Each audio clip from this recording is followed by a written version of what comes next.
Ed Orgeron has the Bayou Bengals rolling. Number 20, LSU on the road, winners of 4 of their last 5, taking on the still winless in the SEC Tennessee Volunteers. Hi again, everyone. I'm Bob Wischusen here with Brock Ewart. Allison Williams will join us in just a moment. For the 3rd time since Phil Fulmer was patrolling the sidelines here at Rocky Top, they have made a coaching change. Lane Kiffin, that was drama. Obviously, Derek Dooley, that was failure. Now with Butch Jones, this is as bad as it's ever been here? Yeah, that's what all the locals have said over the weekend. It was as toxic as it's ever been here. And obviously the firing of Butch Jones means the elevation tonight of interim head coach Brady Hoke, who's been through some firings of his own. And I will be very curious tonight. To me, he controls the keys to how aggressive this team and how emotional they're going to be. If you thought you were going to tune in tonight and see an 0-6 team in conference in a half-full stadium, then I don't think you understand the passion and want to in this town and what football means here in Knoxville. Crowd's lively. And the Volunteers are going to have to be incredibly emotional and aggressive if they're going to get this done tonight.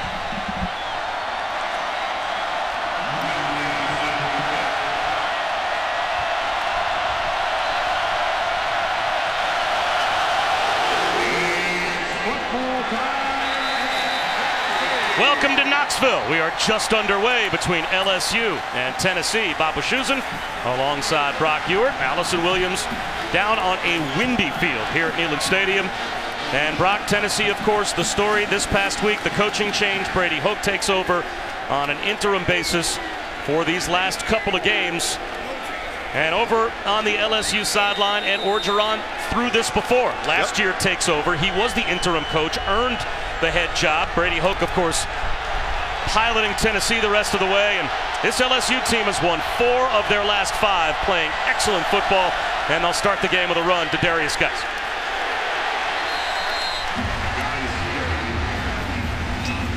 Get ready to see number 5 early and often tonight. He's the best player on this field. He's the most dynamic player. He's got 3 games in his career under his belt, over 250 yards rushing.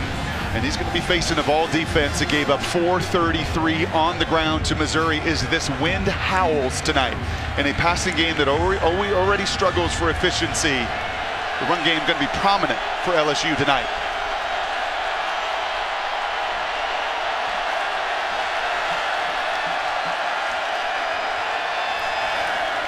Jet sweep action to Derek Dillon. And he's brought down well behind the line. A loss of at least 4. Nigel Warrior read it and came through like a rocket. These first 5 minutes of this game are vital for a Tennessee team whose season has been wrecked, who lost their leader. And Ed Orgeron said it, he knows it, as you just said, Bob. He's been in this seat before. How this team responds emotionally in this building early will really set the tone.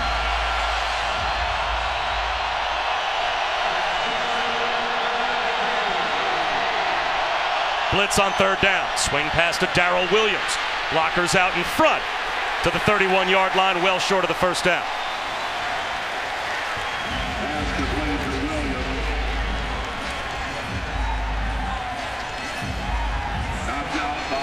This is amazing, isn't it?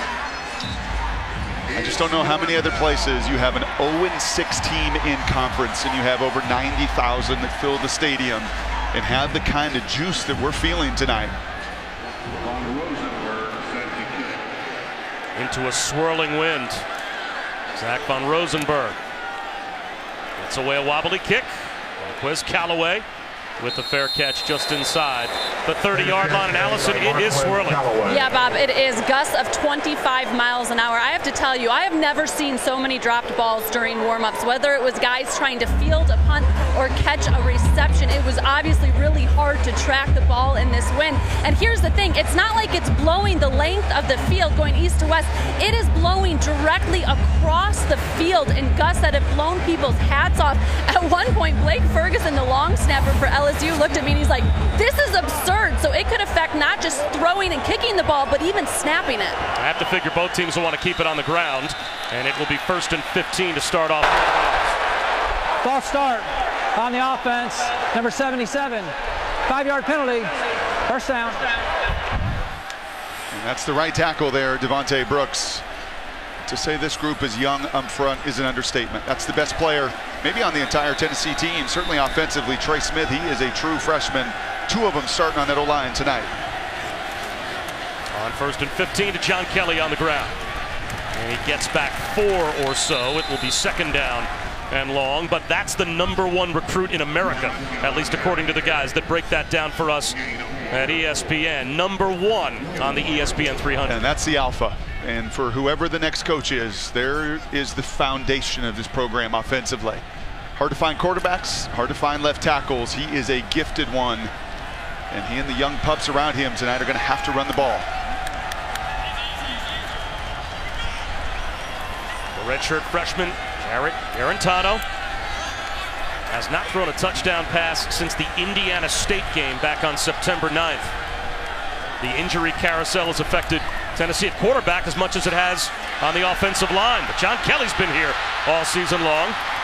And he comes up 5 yards shy of the 1st down. So 3rd down for the Vols. And the redshirt freshman, his first start was against South Carolina. And he's lean and mean, and he's got nobody behind him. Will McBride, who started a week ago, he is out injured tonight. There's 5 healthy linemen. The next guy in is a walk-on converted defensive lineman. I mean, it is 20 guys down tonight. 5 scholarship offensive linemen down. This is a group that is decimated. It's going to take everybody in a Herculean effort to get it done against the Tigers.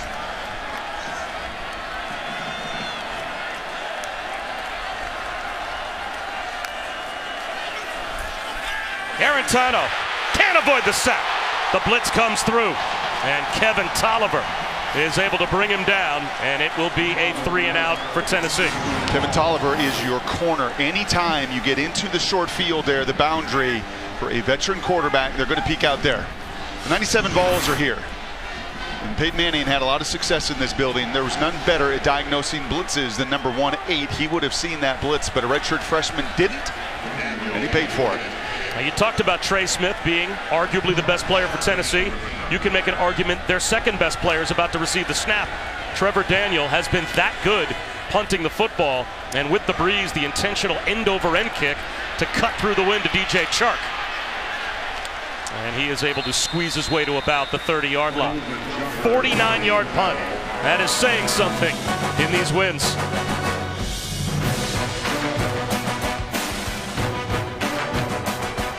To start off the 33rd all-time matchup between these two teams, a series that dates back to 1925. Tennessee has won 20 of the previous 32 matchups, but Brock, 4 in a row for LSU. Tennessee hasn't beaten LSU since an overtime win back in 2005 down in Baton Rouge. You said it, they're getting hot. They too are playing a lot of young people. They too are playing 2 true freshmen on offensive line, and they've grown up an awful lot in Matt Canada's system. A lot of pre-snap shifting into an unbalanced line. Geis looking for a cutback lane. Not much there. Gained a couple. Daniel Batuli made the stop. Let's check it. Tonight's impact players.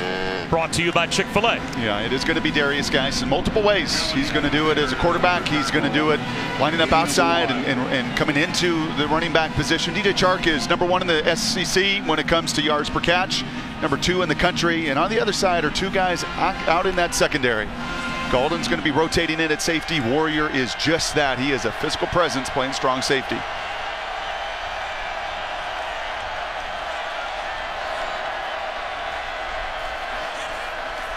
Counter handoff, and Geis again is bottled up. Moves the pile for about 3, maybe 4 yards. At the very least, it'll be 3rd down and 5. And this is an energy you did not see in Columbia, Missouri last week. Didn't see penetration. You didn't see linebackers getting to the line of scrimmage aggressively like Colton Jumper just did. It's a good start for an embattled defensive front 7.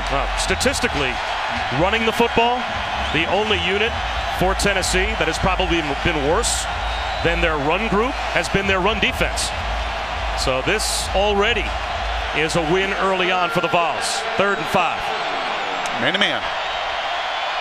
Etling under pressure, slips a middle screen, short of the 1st down. Foster Moreau turned back. Elliott Berry makes the stop. That's not a bad play versus man-to-man coverage if you can get your linemen down the field and onto those linebackers, but a better play there from Berry sneaking under that offensive lineman to create another 3-and-out, back-to-back 3-and-outs. Exactly what you're looking for in this building if you're the Volunteers.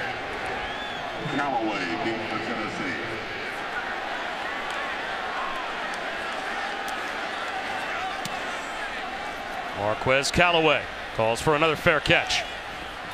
Lost it at the 15-yard line. LSU's got the football. Russell Gage comes up with the recovery. Well, Allison nailed it. She said every phase of this game, this wind is going to impact it. It's going to impact the coordinators the way they call it, and it impacts Callaway right there. You can see him. He's anticipating that ball at a certain place, and with 25-mile-an-hour gusts, it's going to move.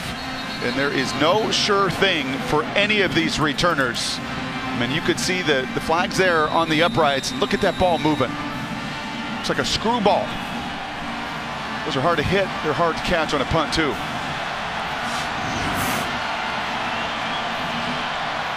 Callaway makes the first big mistake. Red zone chance for the LSU offense to get on the board.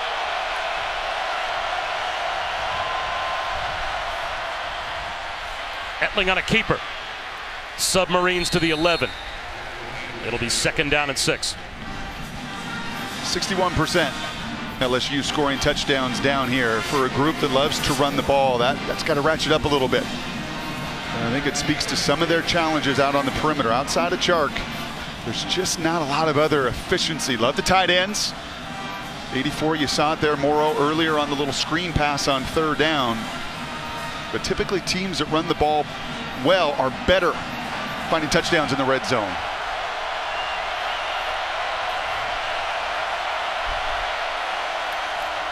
Etling again on a keeper. Inside the 10-yard line to the 9. Reginald McKenzie was there to make the stop.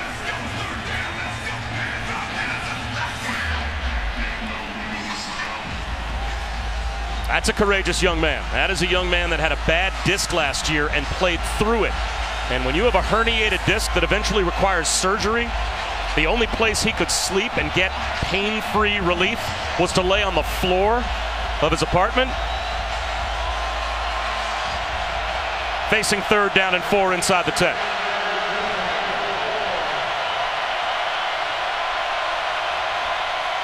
Etling, swing pass, Geis, bottled up.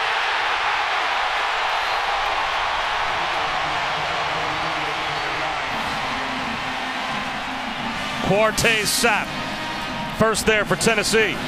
And the Vols will hold to a field goal attempt after the fumbled punt. Nowhere to go there. Everybody is covered up. That's a conservative call. You see Matt Canada here, coordinator, I think very early in this game, trying to get a feel, but playing very conservatively in all 3 series.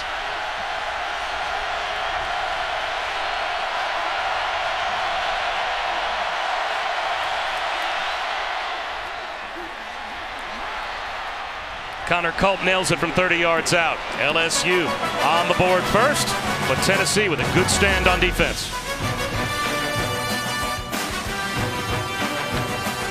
ESPN College Football is presented by Hampton by Hilton. Book a room today and follow your team all the way. And in part by Buick, proud partner of the NCAA. Bob Wischusen and Brock Ewert, Allison Williams, where coaching changes in Knoxville have come fast and furious since Phil Fulmer left in 2009. And really, Brock, when you think about it, coaching changes have come fast and furious everywhere in the SEC since Nick Saban took over at Alabama. Yeah, he's changed the game. And the expectations in so many of these locales. I grew up watching a lot of these games, my formative years, and as a kid through junior high, high school, watching this checkered end zone in these games at night, and so many big games for so many years and so much success as they just celebrated the 97 team in that end zone. Feels a long ways away right now with all the instability. True freshman Ty Chandler hit hard at the 20-yard line. And it almost begs the question, is there a downside to having Alabama in your league? As Chandler gets up woozy, to say the least. Eric Monroe with a big hit for LSU. We had a lengthy discussion about that in our production meeting this morning. I don't think there was any definitive answer. I would say yes, it elevates the bar, the attention, the money, the hype, and everything. And they've got to take a good look at Chandler, and they will. He was woozy, another freshman thrown into this mix.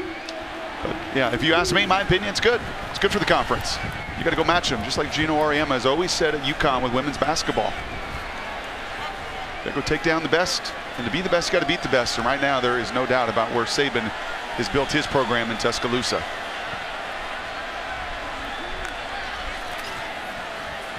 Arantano to the sideline. And the catch is made by Ethan Wolf. And there's Brady Hoke, and he's talking to Callaway. He knows, Marquez, you're going to have to catch more of these tonight in this wind, and just secure it. Marquez saying, look, I had it. It just blew away from me. Brady Hoke says, don't you dare take anything for granted tonight. Brady was blunt and honest with us. He wants 2 wins for these guys to get them to a bowl game after back-to-back 9-win seasons. For the upperclassmen to find a way to still get to a bowl game. That is still on the table for the Volunteers.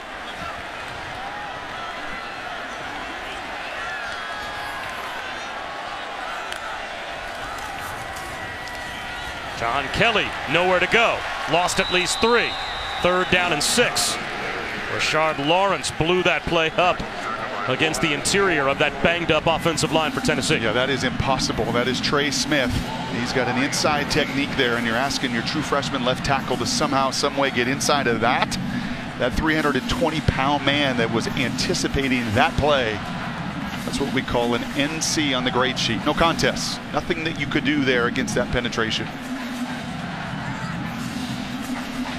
Look at, you already saw the one blitz earlier. Dave Aranda, as good as anybody, the coordinator at LSU, of drawing those blitzes up, especially against inexperience on the line and a quarterback. And this line is porous as there is in the conference. Arantano flips a screen out to the left, and it's wide open and available for John Kelly. And that is the first down for either team here in the first quarter, a gain of 16. And that is the one fear that Dave Aranda had. That if you're going to bring that blitz and that pressure, that screen pass, and you could see it, they've been vulnerable this season. And Dave telling us yesterday there's times that they've had the right call on. In that case, that was man-to-man coverage, and his middle linebacker got lost.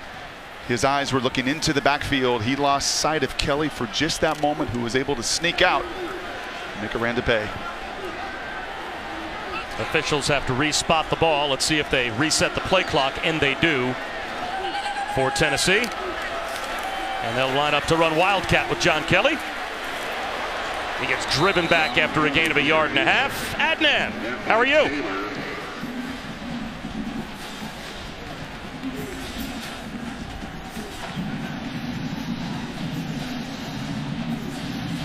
Gain of 1.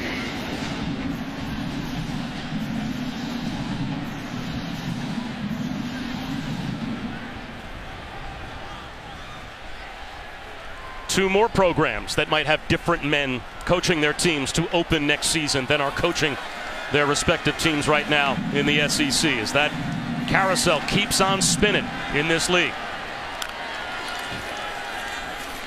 Harlan Filzami is able to get to the 44-yard line for a gain of 4.5. Devin White made the stop. Dan Mullen right now is the longest tenured coach in the SEC outside of Nick Saban. And Brock, listening to Paul Feinbaum earlier today when he did a segment on College Game Day, he thinks that might be the leading candidate to come to Rocky Top. That's what all the locals, as I was listening to the sports talk radio, as I always do when I head into these towns, and it's no more passionate anywhere in America. Ed Orgeron knows it, than the talk radio in the SEC country. It is what they live and die 24 hours a day, 365 days a year, and they too, many of them, clamoring for the success that Mullen has had elsewhere. Another 3rd down for the Vols. Arantano, swing pass, one-on-one. Can Kelly break a tackle? He does. Trying to fight his way to the first down marker. He's a yard shy, so an early decision for Brady Hoke. 4th and 1 at midfield. What do you do? Yeah, I absolutely make it look like I'm going for it if I'm not. I'm going to hard count. I'm going to do everything I can. Even take a timeout here to take it all the way down and make this decision. But this is the right call. You've got nothing to lose. And Brady Hoke, you control the aggressiveness of your team tonight. Some of their confidence, some of their emotion with making calls just like this. Well, the play clock all the way down to 15 already. As the Vols will now break the huddle. Will they snap it on 4th and 1 on their side of the 50? They will. Kelly reaches the ball out. Did he get it to the midfield stripe? Grant Delpit cut him down, but he reached the ball out, and he may have come up inches shot.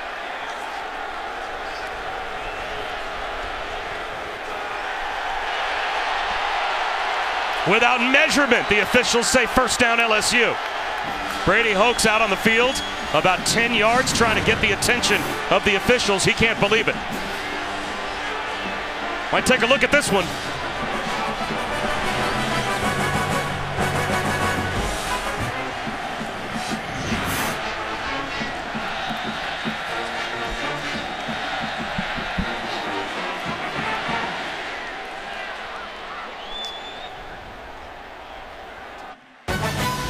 ESPN College Football, brought to you by Xfinity. Experience TV like never before with Xfinity X1. And Best Buy, open this last.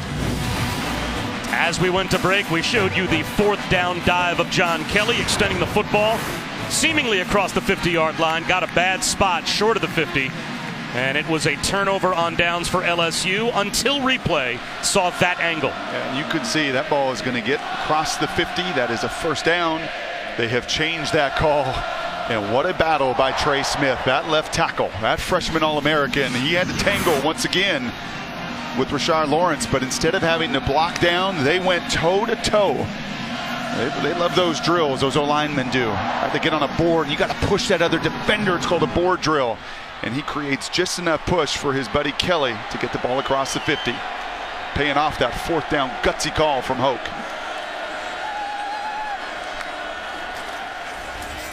Wide receiver hitch, caught by Brandon Johnson. Breaks a tackle. Inside the 40-yard line. That's a Tennessee first down. Out of bounds at the 35. And that was a true freshman. That was Grant Delpit out in space. Had a nice tackle, nearly saving tackle on that 4th down run. But this will be the game plan for Tennessee. It is going to, kind of like LSU on the other side, hitch routes, bubble screens, swing passes, just going to play it very close to the vest offensively. And then you've got to be better, and you've got to win those one-on-one matchups, whether it's against those big men at the point of attack or out on the perimeter.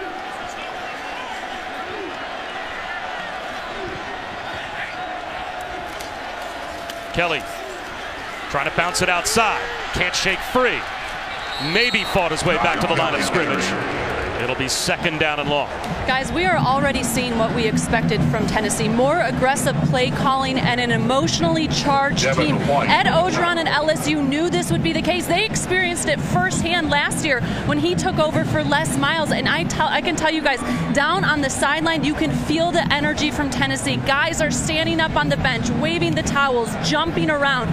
They are a juice team. The guys I talked to said, we look at it like this. We're starting a new season. We're looking to go 2-0 and play for a 3rd game, and you can see that so far tonight.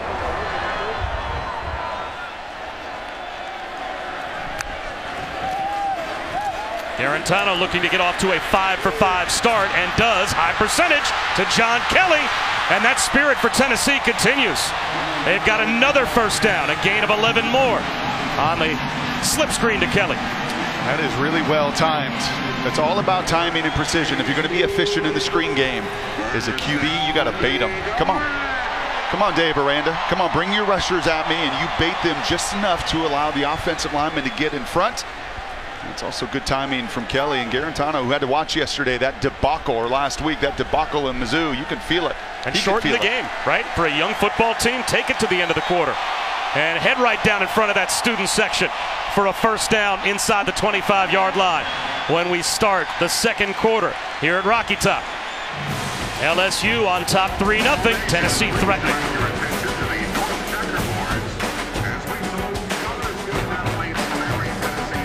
To ESPN College Football, presented by Hampton by Hilton. You're watching the SEC on ESPN. And there is the athletic director, first year for Tennessee, John Curry, who responded to the pressure. here in Knoxville that was building on his program to make a coaching change. Butch Jones out, Brady Hoke takes over, but who will be in charge of this program moving forward? Now that process already underway. Still 2 more games to go for the Vols, and this might be a double pass. The trick play comes up short. Tyler Bird pulled the string just a little bit and underthrew the double pass intended for Jordan Murphy. And we've got onside kicks, we've got fake field goals, we've got a 4th down at your own 49-yard line. You're going to see all of it tonight. There's a look at Larry Scott, the offensive coordinator. He told us this would be coming, but you can just see that ball die. I mean, gusts up to 40 miles per hour now. And I don't mind that call. It's going to continue with the aggressive theme, but tough for quarterbacks to execute down the field, even tougher for running backs and receivers.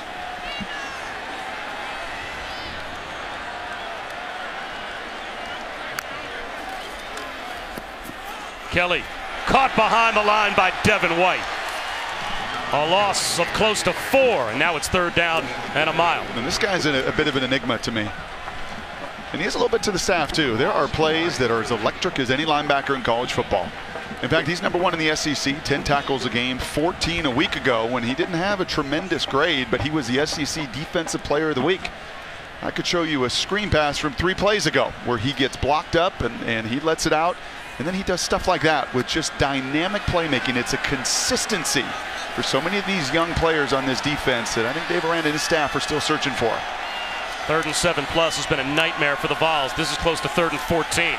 Blitz coming. Garantano, he's going to take a shot towards the pylon, and it's thrown away and incomplete. Josh Palmer, the intended receiver. Ethan Wolf was there as well. So it looks like a field goal attempt for Tennessee to try and tie the game. And there was some contact, but not enough to draw a penalty. And I would tell Jarrett there, just try to keep that in bounds.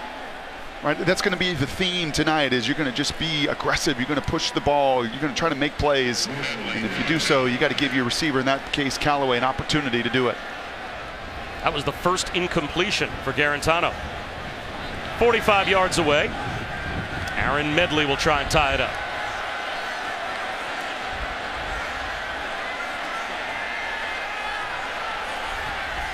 Plenty of distance. Wow. And it's good. Room to spare. Tied at 3. Early 2nd quarter here at Neyland.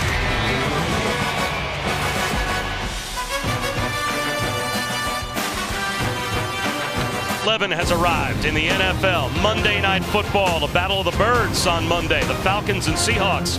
Matt Ryan will be going up against one banged-up Seahawks secondary. Should be an interesting one. Monday Night Countdown kicks off our coverage at 6 Eastern on ESPN. And Brock, that's your hometown, Seattle. How about the latest news? Cam Chancellor might be done for the season? Yeah, that's an identity wrecker, that Legion of Boom, who I think one day will be in the Ring of Honor. It is an entire group. And Richard Sherman, the Achilles surgery this week, he is out. Cam reports today now he is going to be out for the remainder of this season as well. That's catastrophic. It is not raining yet here in Knoxville, but it will be soon. There is a line of heavy rain headed towards Neyland Stadium. So already with gusty winds, this game could get even more interesting in terms of how these teams handle the elements, as Clyde Edwards-Helaire will take a knee. Adnan.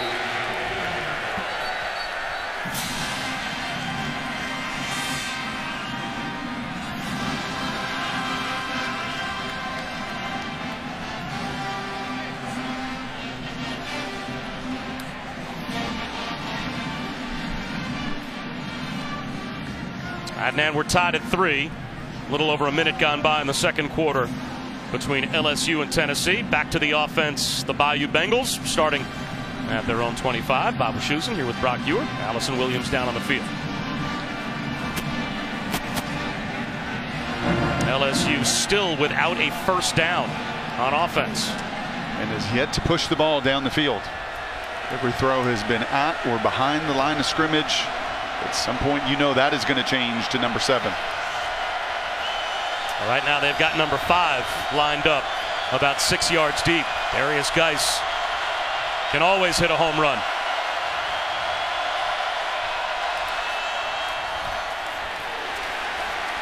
Lowered his shoulders for about 3. Quartey Sapp made the stop. Now, Brock, I told you, as Mr. G a moment ago, it was coming.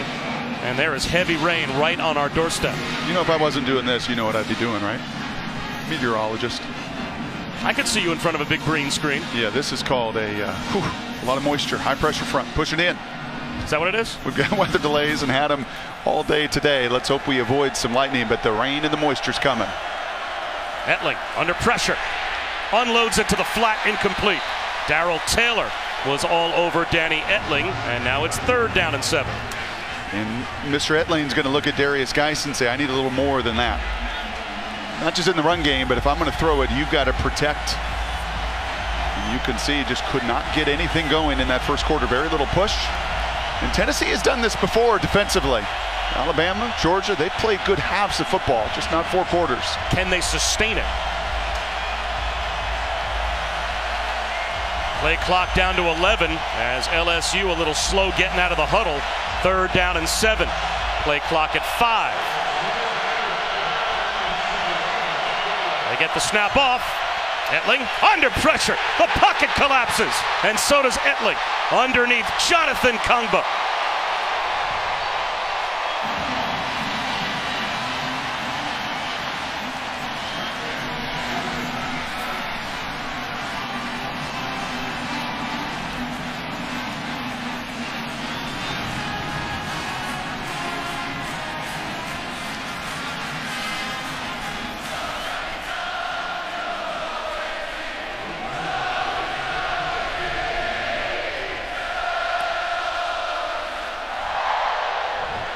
Callaway lost it again. His 2nd dropped punt, and LSU has it again.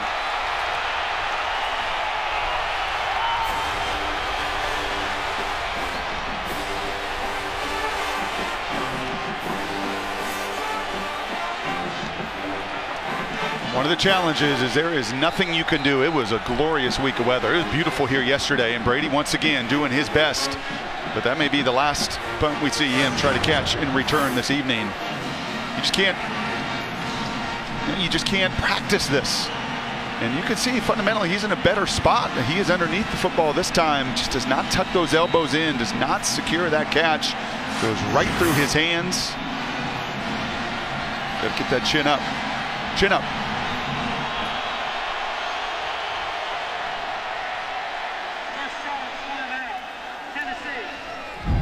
And now Tennessee's going to take a timeout on defense, and we'll step aside for just a moment as well.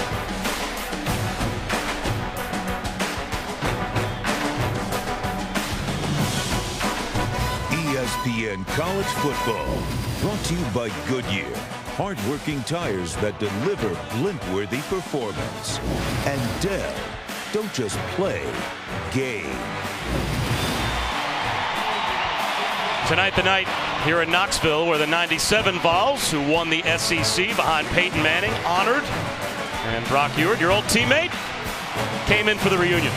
Yeah, and they all came in. It speaks to some of the family and how important ball is here in this town, in this community. Yeah, he wasn't too bad. Those stats pretty good. Not a bad guy to hand it to as well. And yeah, I mean, some stats change, right? We look at the number of touchdowns the kids throw today and the spread and the number of plays and everything else. Those stand up pretty good 20-some years later.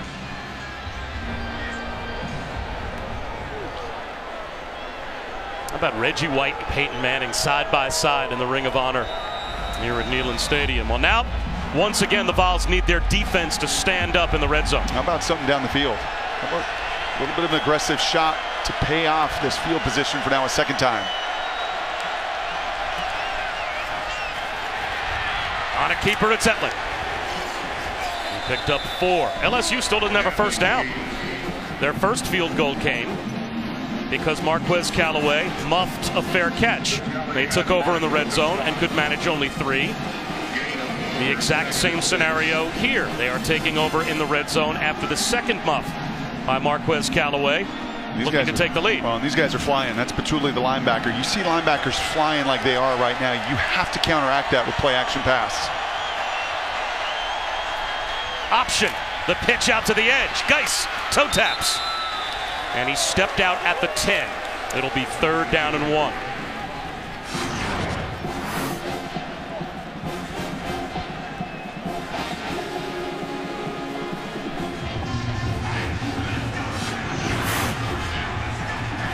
Big play here. LSU looking for their first down. And if they get it, it'll be a goal-to-go situation. They trust their left guard an awful lot. Their center left guard, two of their most powerful men on the line of scrimmage. Sweep. Cut back. It's there for Darrell Williams. LSU with the touchdown. And they've got the lead back.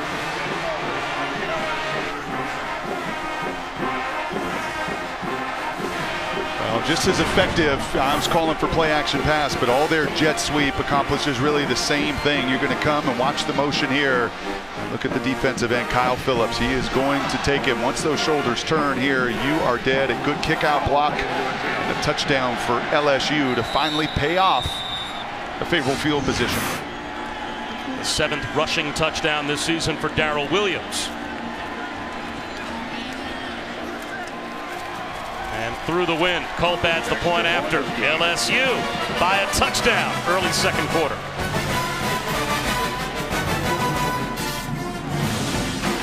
It reminds us we're here from Neyland Stadium in Knoxville, Tennessee for a great time.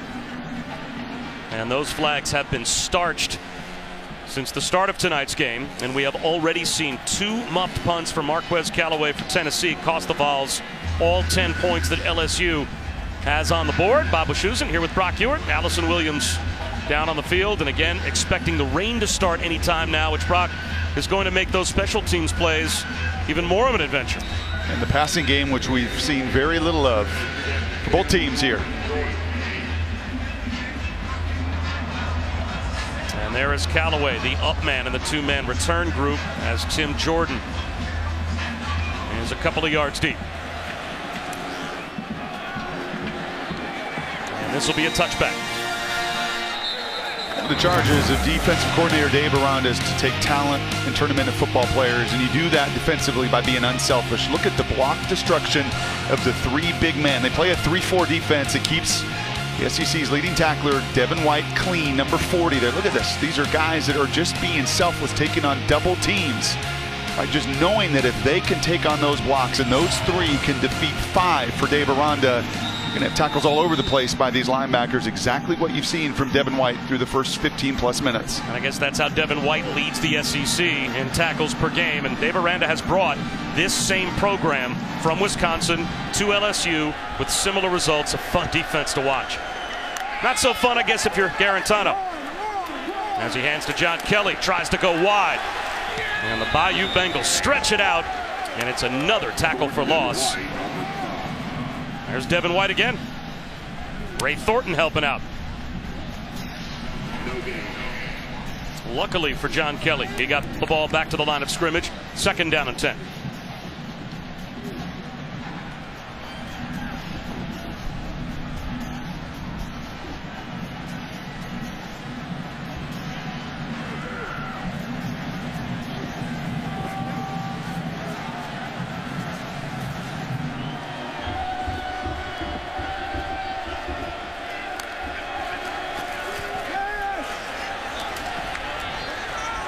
Third down and 7 coming up after a 3-yard gain for Kelly.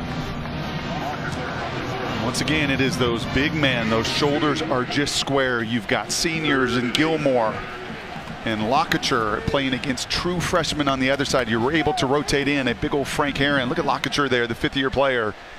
Right, those guys stay so square at the point of attack, makes it so difficult to move them. It's hard enough for juniors and seniors in this league to do it. It's quite a challenge for freshmen and redshirt freshmen, which is what this Vol line is littered with.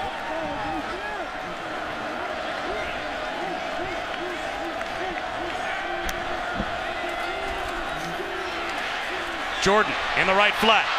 Room to run. Breaking tackles and somersaulting. Out to the 45-yard line is Tim Jordan, the true freshman. And it looks like injured on the play is Frank Herron. If you drop 2 punts, how are you going to make up for it? And watch my guy Callaway come in here. We call this a crack screen.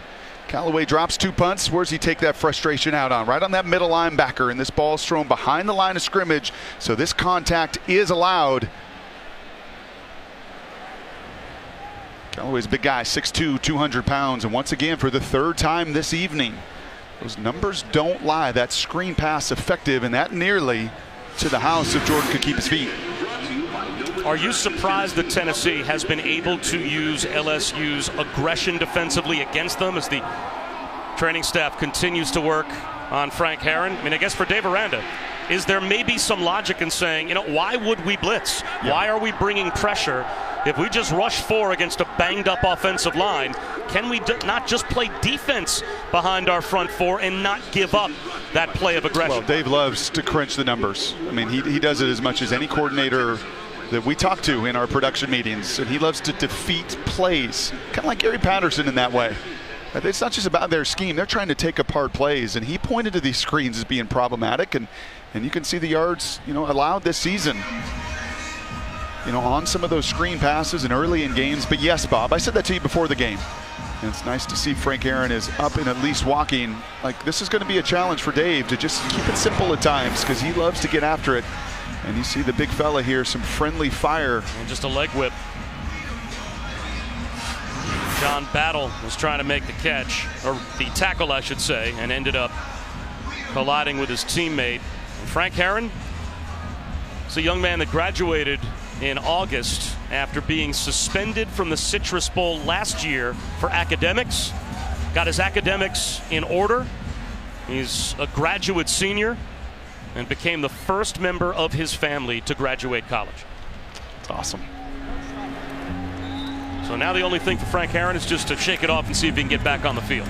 Looked like he gave a little thumbs up to the guys on the sideline as well, as he will head to the medical tent and get checked out. But it is a first down for Tennessee. Between the 40s, where every coordinator loves to be aggressive and take shots. Tennessee tries a jet sweep of their own. That's Malik Elliott, the track star, the walk-on, given a chance to carry the football, and he picked up 10. How many times have we got an SID moments before a game, walk into our booth and say, oh, here you go, here's another guy. 5'7", $185. If you see him on the field, he's probably going to get the ball. I mean, they're just taking everybody, all comers, to try to fill some of the voids left by so many injuries to this Tennessee team this season.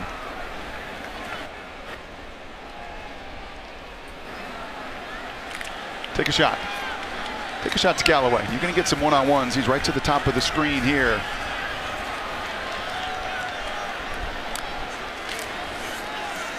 Instead, it's Kelly. Turns the corner. Runs a man over. Boy, did Dante Jackson pay the price to come up and try and slow down John Kelly. Dante's getting a little more run there at that safety position. So again, some of the versatility over the course of a season. You try to learn your personnel, what you do best. It's a lot of teams in space and spread. You love to have a guy that can run sideline to sideline like Dante. You sacrifice a little size, as he felt there in that collision with Kelly, for his presence and speed. Actually lined up on this one to the top at that corner position. Kelly again. Powerful run. Right to the first down line of the game. Looks like he's about a half-yard shy. You know, John Kelly saw the X Games on ESPN when he was 9 years old and fell in love with skateboarding, to the point that that's all he wanted to do. He wanted to become a professional skateboarder. But the Pop Warner coaches in his town went to his mom and said, no, he's got a future in football, not in skateboarding. And his mom would say, well, if you want to find him for practice, he's at the skate park. That's where you have to go get him. And they did. And they dragged him to football practice. And he could do a mean ollie. You know what they were called? I don't even know what that means. Third down and 1. Here's Kelly. First down. You didn't have the Tony Hawk skateboard back in the day? Let's get back to Adnan. Adnan did.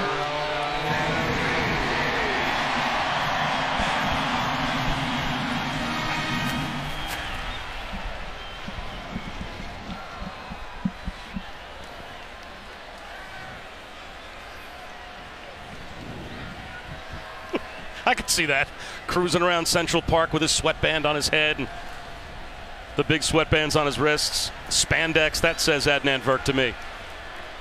First and 10. They go with the workhorse, and it's Kelly again, grinding out extra yards. He's got 8. Well, he is the heartbeat. Skateboarder or not, he is the engine that makes this group go. And I'll tell you, I love the plan tonight. I love the fact they are taking so much of this play clock down. Brady Hoke talked about stealing possessions to us yesterday. I think he's gotten a feel for this game, and this is some of the advantage of having Brady Hoke and his experience. 3-time head coach. In fact, conference coach of the year 3 different times. Only 2 men in the history of college football alongside him in that category.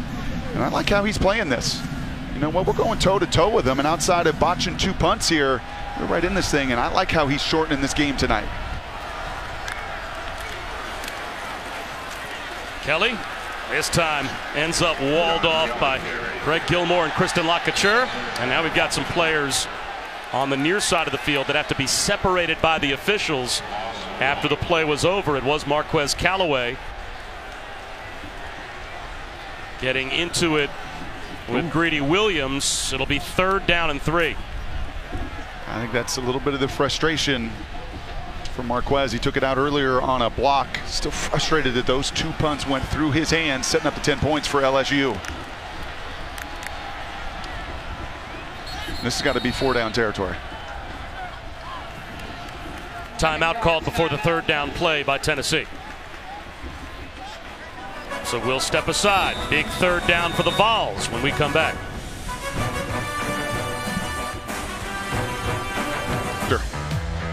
That's what you're asked to be on a screen pass as a quarterback. Excellent use here of Garantano's eyes. He is selling it. And you can see it affecting those linebackers at the 2nd level. It's also allowing the big fellas to get out in front and do what they do best right now. Again, those eyes down the field, allowing the offensive linemen to get in front. And not a tremendous job here of LSU on either of those snaps, reacting and rallying defensively. Been the most effective play for Tennessee in the passing game, and the one element here that LSU, not just tonight but over the course of the season's given up.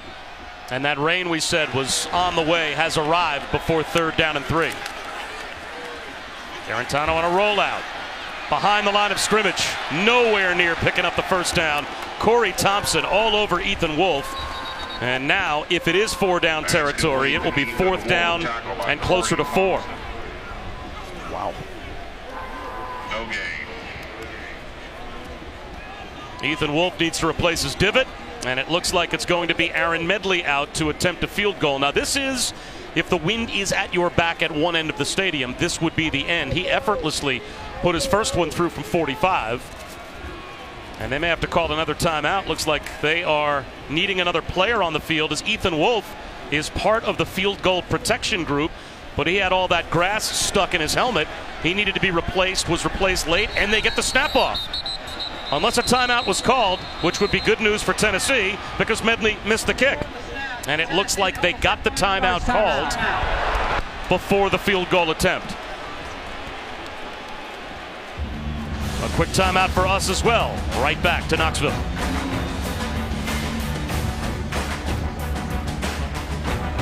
Sunday NFL Countdown at 10 a.m. Eastern. Tomorrow, here on ESPN, the 5th anniversary of the butt fumble, and the crew counts down the biggest blunders in NFL history. Plus, Randy Moss ranks the best catches from this weekend's college football action. You got Mossed. You can also see Countdown streaming live on the ESPN app. So after the timeout, 46 yards away for Aaron Medley to try and pull Tennessee within 4.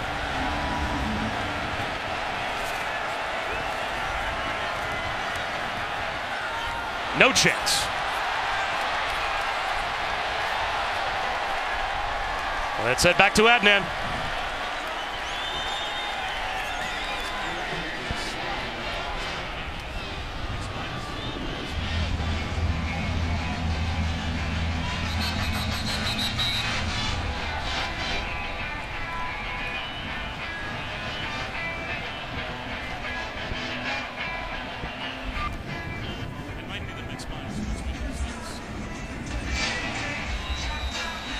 All right, Adnan, thanks very much. How about that game for the U and how they have lived Brock this season on the brink in more than one game? Just a courageous group that believes no matter what has gone against them, they battle back.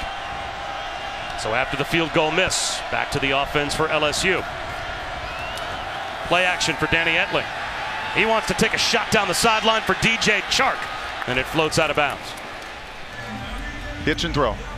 That's what he's been asked to do. And talking to Matt Canada yesterday, he said typically when Danny's been at his best this year, and we're not asking him to do an awful lot, just get rid of the ball. Just trust what you see there. Just do not have that paralysis by overanalysis. Just let it go. Even if it is covered, you've got enough playmakers out there on the perimeter. Better to do that than to sit and hold the ball and be too late. No opportunity there to Chark. Darrell Williams on 2nd and 10.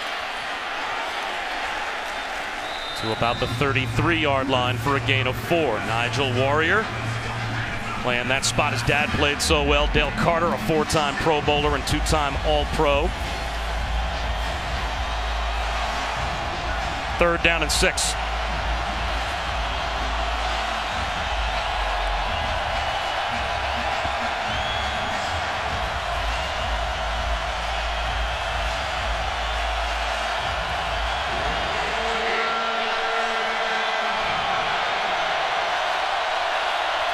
Four-man rush.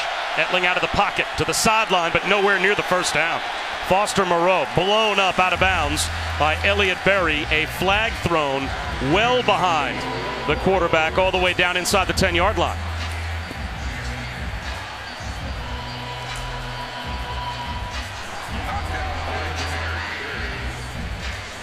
And that may not be a penalty marker.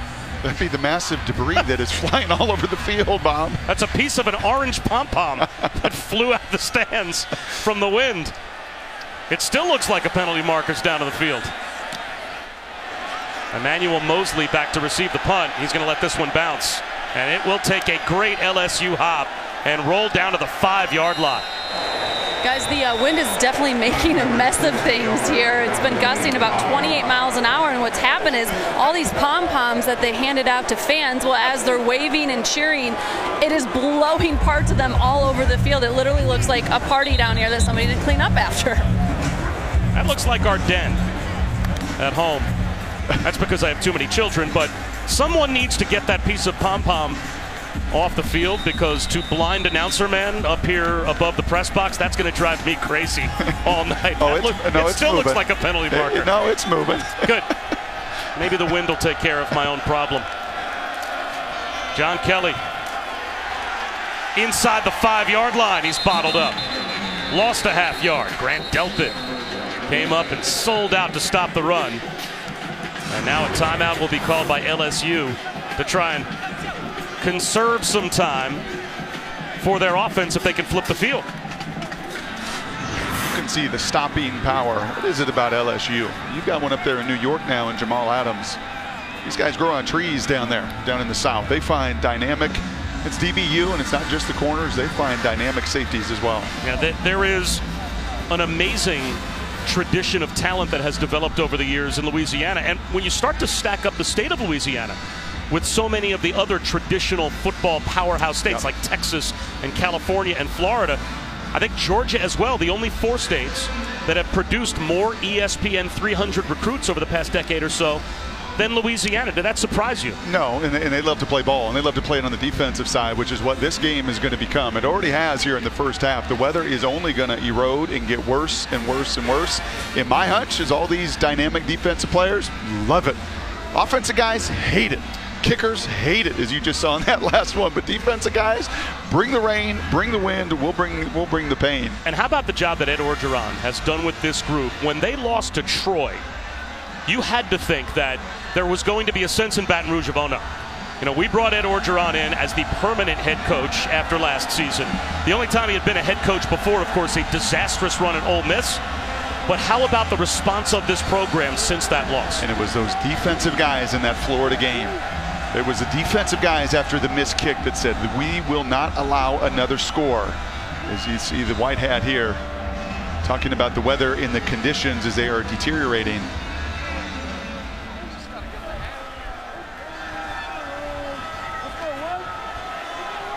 It looks like with 3:22 to go before halftime, they are saying that it is still safe to play football as the rain is coming down much heavier now. Kelly doing what he can. but there's just nowhere to run against that defensive front. As Kalavan Chason made the stop, and it will be another LSU timeout. That's another true freshman and playing tonight a little bit more because Arden Key did not make the trip. Either did Donnie Alexander. Both of those veteran players out for LSU, and you really wouldn't know it very much. They just plug in the next guy. Tuesday on ESPN, the exclusive reveal is coming. It will be the latest college football playoff top 25 rankings at 7 p.m. Reese and the guys will break it down. They'll have coaches' reactions, a live interview with committee chairman Kirby Hocutt as usual. It will also be streaming live on the ESPN app. And here is what is just outside of the top 3 as things stand now. Wisconsin. That strength of schedule is going to get a little bit better after their win earlier today. A whole lot better. And for everything we said about Miami, those are the two without a blemish, along with Alabama. And they're similar. They've got tremendous resolve, and they believe they're going to win. And because of it, both sit undefeated and control their opportunity. Can Tennessee afford to just put the ball in the freezer here on 3rd down and 10? They're going to run it again. They're trying to get outside with a stiff arm as Kelly. And does not make the 10-yard line. Chased out by Michael Divinity. And that will stop the clock, at least for the moment, with 3:08 to go. And LSU does not have to burn that final timeout, but that's reflective not just of Jarrett there in the redshirt freshman. That's reflective of an offensive line that you are not about on 3rd, an extra long passing situation to go against any of the blitzes on the other side. DJ Chark at midfield awaits the kick of Trevor Daniel, #1 in the SEC, tied 3rd in America with punts inside the 20, and also 4th in FBS, 47 yards per kick. So he has been a weapon, but this one into a breeze, and it takes a good hop for Tennessee inside the 40-yard line, out of bounds at the 39 of LSU, a 53-yard punt from the end zone for Trevor Daniel. Yeah, that's big time. And if you're LSU, you better pick up the pace here. Right, it has been all on the ground.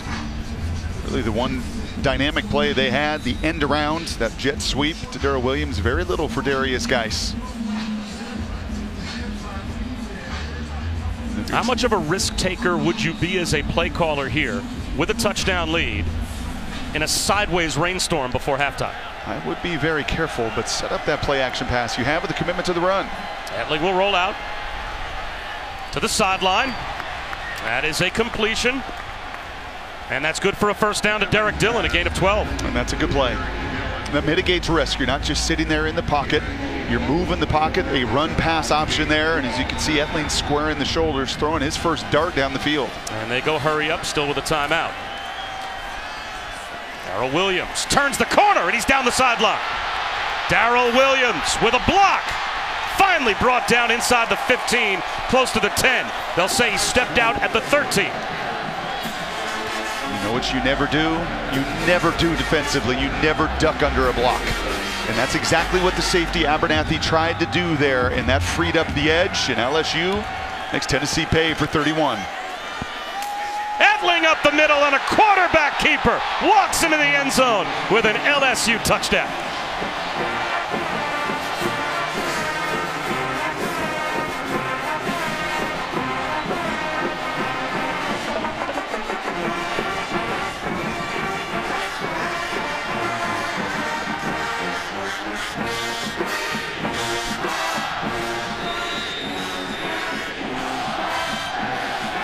Ed Orgeron called timeouts from the sideline on defense, thinking he was going to need some time on the clock. Instead, his offense goes right down the field in 28 seconds. And it's a 2-touchdown lead for LSU with a flag down on the point after.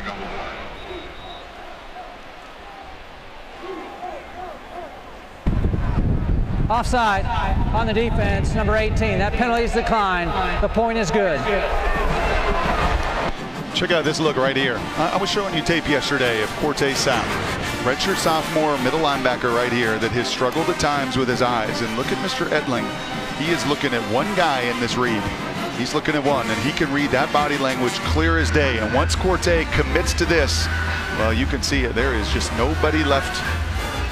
And that is a wonderful feeling. There's a QB that runs a 4.9 40. You need a lot of green grass to go and finish the touchdown, and that's exactly what Etling gets. And you can see the conversation on the sideline. The eye discipline for 4 quarters. It's been lacking this year. You were talking about Danny Etling running a 4.9 40. Correct. Right? That wasn't autobiographical? Maybe. No, we're Sure.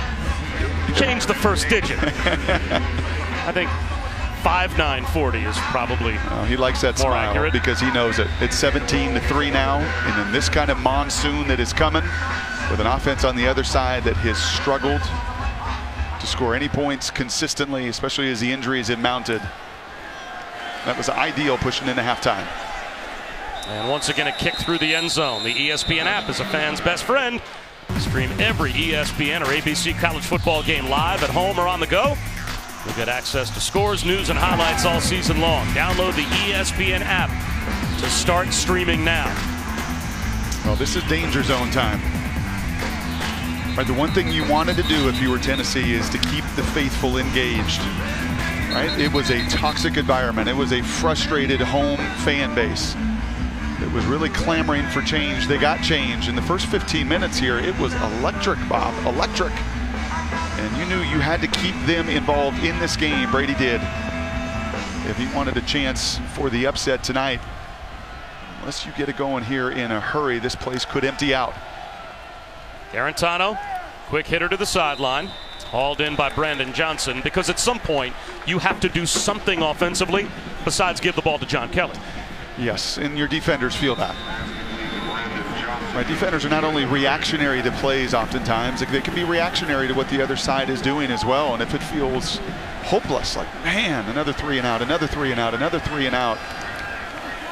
They have to respot the football as the wind is so strong down in the field. The ball started to blow across inside the hash mark. 2nd down and 7. Garantano, there's a screen that's bobbled and dropped by Kelly. Well, this big orange offense is the worst that anyone in Knoxville can remember. They are 101st in FBS or worse in scoring, rushing, passing, total offense, 3rd down conversions, and sacks allowed. Just doesn't get any worse than that. And just above the score, you can see one after another at the bottom of the league in every important offensive category in the SEC for Tennessee. Garantano under pressure again. He might have to try and run for it. Instead, throws one across his body, trying to make the catch and stay in bounds is Callaway. Did he do it? The officials say yes. That's a big 3rd down catch for Tennessee and Marquez Callaway. Well, and there's a difference. We saw it go route earlier tonight where the ball sails out of bounds, and this one, this is all guts here for Jarrett. This is I'm going to put it up there, and it's got to be your ball or nobody's ball. And Callaway once again responding and delivering. Frustrated with his 2 muff punts. He's come back and been a better blocker, and that was by far the best play for this offense tonight.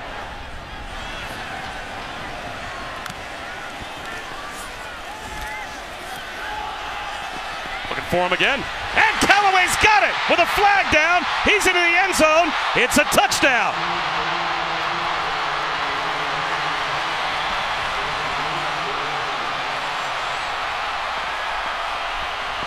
We'll have to check the penalty marker.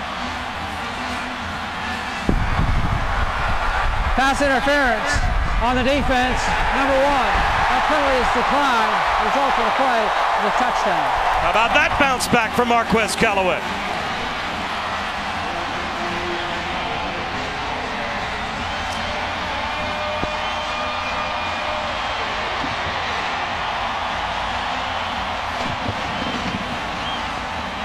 You have to feel great for that kid. You muff 2 punts and give up 10 of LSU's 17 points. To come back and catch a 46-yard touchdown before halftime. And you just got 7. You did it. Oh, and you just showed your quarterback do it again. Okay, we're going to play on the playground in the 2nd half. It is going to be a mess. Debris is going to be flying everywhere. It's not going to be pretty. Just throw it up to me, and I'm going to deliver on the other end. And all they needed was the know-nothing announcer to start talking about how much their offense has been struggling, and they get 2 big plays to Callaway. Yeah, there's no rocket science here. This is just a straight go route, and he gets on top of the undersized Jackson there.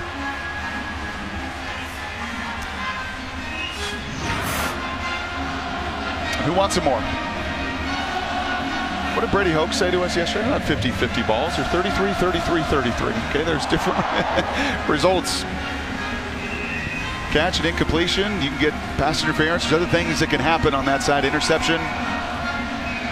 I guess that would be 25, 25, 25, 25 if you want to really break it down. Good math. You're welcome. But more importantly, that was 7 that he got back on his own. In back-to-back plays, a tremendous third down catch, the body control to come back, keep the foot in bounds. And I bet you they go into halftime, and there will be further conversation out of this rain. And he's going to tell the young redshirt freshman who threw his first touchdown pass since Indiana State, look for me again. They can't cover me in those one-on-one situations. Marquez Callaway had 115 yards against Georgia Tech in the opener. He had not gone over 53 yards in a game since then. He just had the better part of the 75 yards of that drive by himself. So on one drive, back-to-back plays, he puts up bigger numbers than he has put up in any game since their opener. Yeah, we saw him earlier. He was visibly shaking. And I'll tell you what else.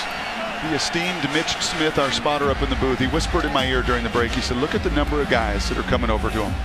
He must be one good guy on this team. If you're a bad apple, there's not going to be coach after coach, player after player that's going to come up and encourage you, right, and try to pick you back up. He was emotionally shaken by the points that he gave up on the other side, and boy, did he ever respond on that drive.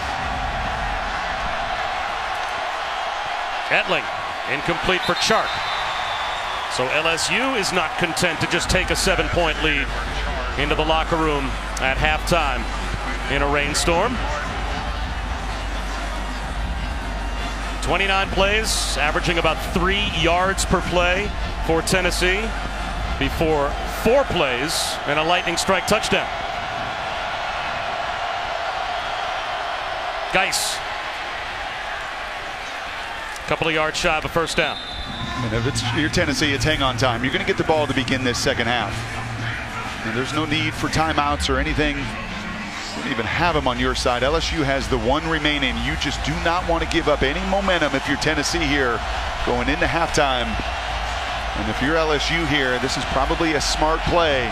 Take care of the football.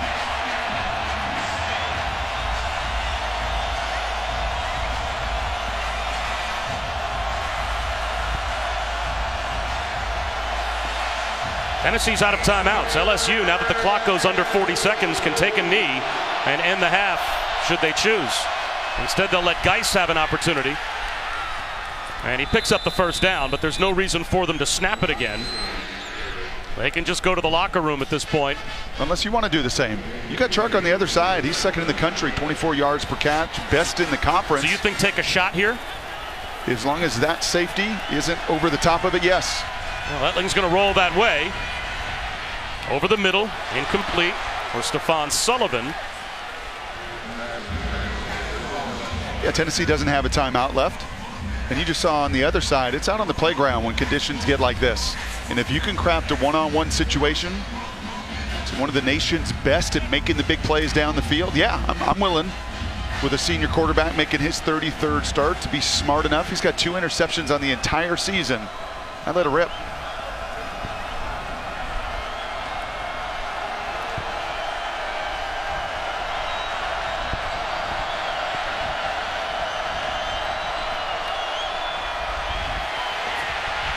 Etling wide open. It's Russell Gage. And they are in position with a timeout now to possibly get into field goal range, as their aggression with their play calling might pay off. You've got a guy that's got a tremendous governor, maybe at times too much. 2 interceptions the entire season, only 11 touchdown passes on the other side of it, so there is a bit of a trade-off there. You've also had some kicking issues over the course here of this season as you've gone to your second kicker. Not ideal conditions, but continue to push the ball, and you've still got that timeout in your pocket. Etling out of the pocket, extending the play, and he's going to take off. So down to 8 seconds, still with a timeout, and you see our field goal line on the edge of your screen at about the 30-yard line. That was where the LSU coaches told us going in this direction they were comfortable giving Connor Culp a try. A few things here in that huddle.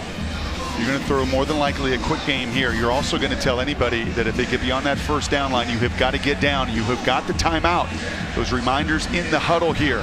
Doesn't just have to be a boundary throw. With 8 seconds, you can throw a quick slant, you can throw a quick hitch. You've got to get down and call that timeout. That's Chark in motion. Quick out. Etling finds Chark, and he's going to scramble to the sideline. Still with 2 seconds. Not quite in what they would consider comfortable field goal range, but on the last play of the half, why not try a long one? And that's what Ed Orgeron sends Connor Culp out to do. That is tremendous execution from Danny Edling. Can't do it better than that. Protected the football, did not put it in harm's way at all, and has given Culp at least the opportunity from 53. His career long only 47, and this on a wet field, a windy, rainy night.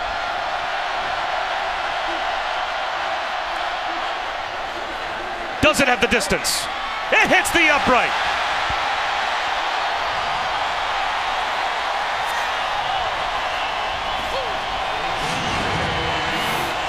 He tried to play that wind. It was trying to draw right back inside that upright. Just not quite enough. A game of inches. Still terrific execution to even give him a try. Adnan in the studio with the halftime report.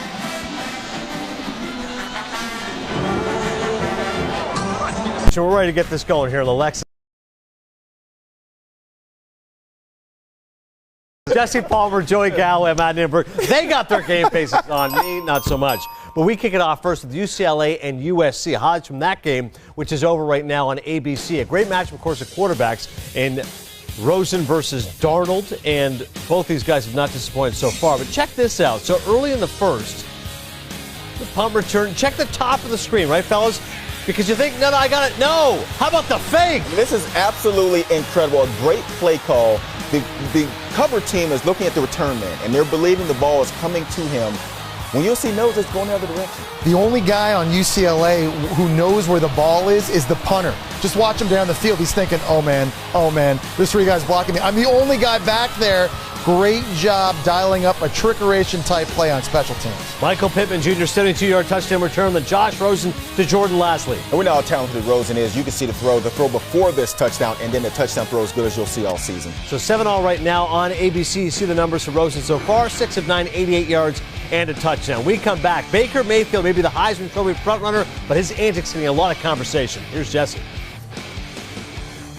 Dos Equis is reviewing entries for the most interesting fan of college football. Now, you guys know I want my statue in the College Football Hall of Fame, so I'm doing the exact same thing I did for good luck when I played ball. I haven't changed my socks in a week. You're not eligible, Jesse. Carl. Welcome back to the Mercedes-Benz Halftime Report.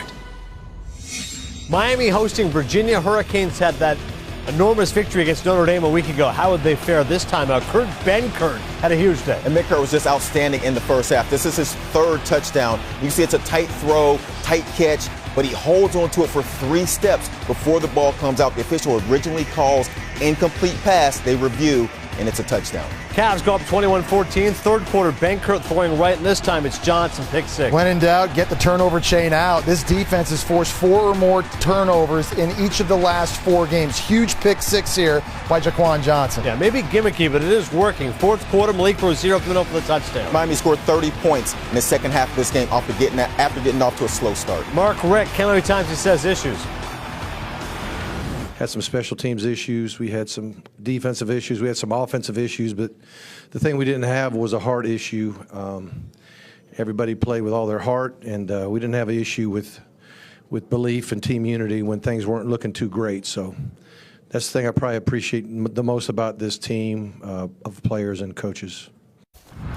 5 issues, but they're all heart, baby. Michigan and Wisconsin, 3rd quarter. Badgers trailing at 10-7. Alex Hornibrook to A.J. Taylor. Great job by Hornibrook stepping up in the pocket, keeping his focus downfield, reading coverage, and hitting Taylor on the double post. Brandon Peters throwing down the left sideline, incomplete, and he's hurt on the play. And this is tough for Michigan. Peters was the backup to O'Korn. He comes in, and then he gets hurt. O'Korn comes back in. This is an offense that has struggled all season long to throw the ball. Peters carted off the field. Wisconsin running the reverse with Kendrick Pryor. I love this about Wisconsin. Their 2 top receivers might be done for the season, but young guys like Davis, Taylor, and Pryor all making plays for this offense. Wisconsin 11-0. Now they win it 24-10. Elsewhere, Illinois and Ohio State. This was a beatdown. Mike Weber. And the team that Wisconsin will see in the Big Ten championship game, the Ohio State Buckeyes, came out on fire on offense, running the ball very well for the second straight week. 2 lost teams still alive in the playoff race. Now the Buckeyes clinched the East, so the Big Ten championship game is set. Oklahoma and Kansas. I'm not shaking your hand. Kansas players don't want to shake hands with Baker Mayfield. He found it comical. Here he rolls right, finds Rodney Anderson. Great job by Mayfield keeping the play alive and looking downfield. And who does he find? Rodney Anderson, who had 139 receiving yards and 2 touchdowns last week in their win against TCU. Mayfield made sure Kansas knew. Later on, he finds Marquise Brown on a screen. And you see Marquise Brown out in space, offensive lineman downfield getting huge blocks. Great playmaking, great running. Sooners go up 21-3, and then third quarter, Mayfield completes a pass to Mark Andrews. Rolling right, finds his big play tight end. He's been a big weapon all of Baker Mayfield's career. You see, he makes some obscene gestures, had a few choice words for the Kansas sidelines. The Sooners would go on to win 41-3. Those antics, though, much conversation afterwards.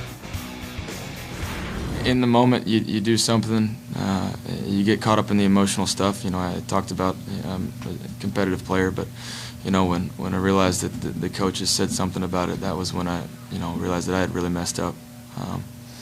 Cameras are always on me, so got to be smart, and that's not something I want to do. It was chippy from the second that their guys decided they didn't want to shake our hands at the coin toss, and that the chippiness started there. But despite all that, there's no excuse for it. Baker Mayfield is the Heisman Trophy frontrunner, but obviously these antics raising a lot of conversation. Joy, what's your reaction? He's 22 years old. It is time to leave that stuff to the side. We've seen issues in the offseason with the police issue. We've seen him plant a flag at Ohio State at midfield. And so you want your quarterback, you want your leader of your football team, especially in the position that Oklahoma's in, when you get into the playoff, you want to be focused on playing football. You need your leaders of your football team to keep everyone else in line, and Baker Mayfield doesn't do that for Oklahoma. He's not the poster child of sportsmanship right now, no doubt, but I think what you love about Baker Mayfield is the fact that he plays with a lot of heart and he plays with a lot of emotion. I think what we saw today was reactionary because of what happened at the coin toss. He took an egregious hit, guys, in the second quarter. Should have been targeting. It was a cheap shot. He is a senior. He's a leader. He's the front runner for the Heisman. You'd love to see him show a little bit more control, a little bit more constraint. Does this hurt his NFL draft stock? Maybe a little. Does it hurt his Heisman chances? In my opinion, absolutely not. For you, does it hurt his Heisman chances? No, because there's not much competition out there. It's his trophy. But I think in a season, if we had more guys to choose from in this situation, it may hurt. It'd be interesting. We shall see. For Oklahoma, that win puts them in the Big 12 title game. So TCU controls their own destiny for the second spot after Oklahoma State's loss. A win next week puts them in. But if they lose, it gets complicated. Iowa State can get the second spot with a win and some help, while tiebreakers would keep OSU, Texas, and West Virginia out. Pretty straightforward, right? Make sure you join us for Sports Center tonight, 1:30 a.m. Eastern. We'll talk more about Baker Mayfield and him taunting Kansas, with the repercussions there. Plus, top of the class, who do you like better, Rosen or Darnold?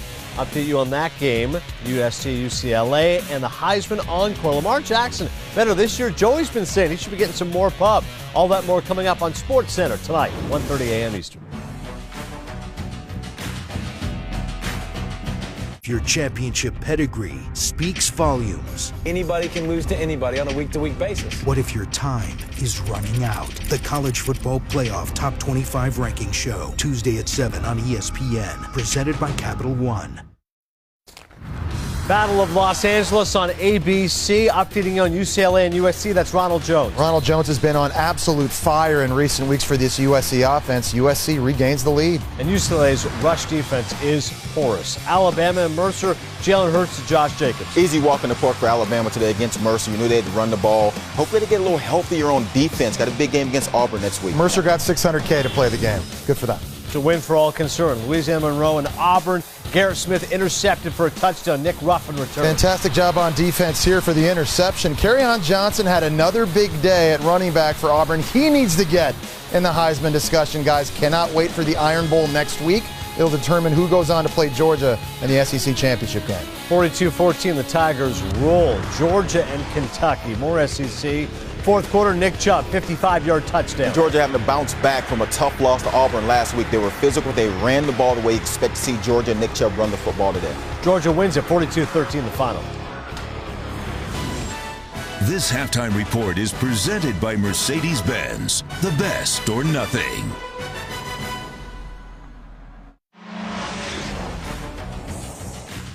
Atlanta checking out Clemson. Number 2 team in the country facing the Citadel. Kelly Bryant, 53-yard touchdown to Citizen Kane. That would be Deion Kane. They were all over them as Clemson wins it 61-3.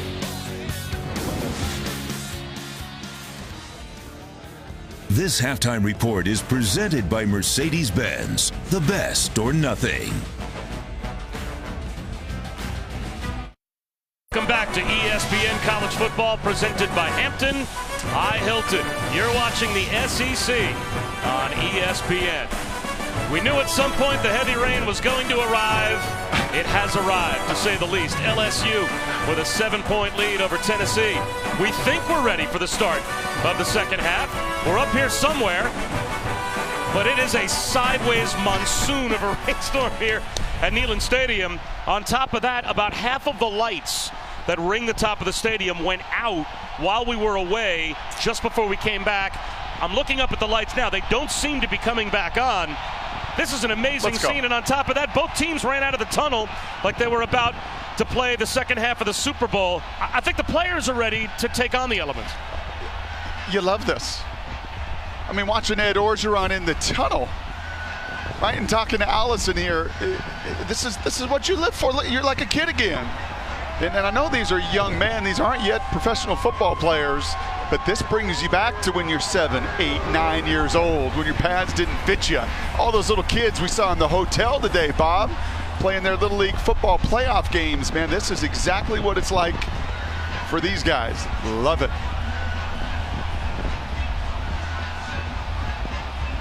When I was 8 or 9 years old, if I tried to play in this, my mom would have pulled me into the house. It is hard to see the field. It might be hard to see the football.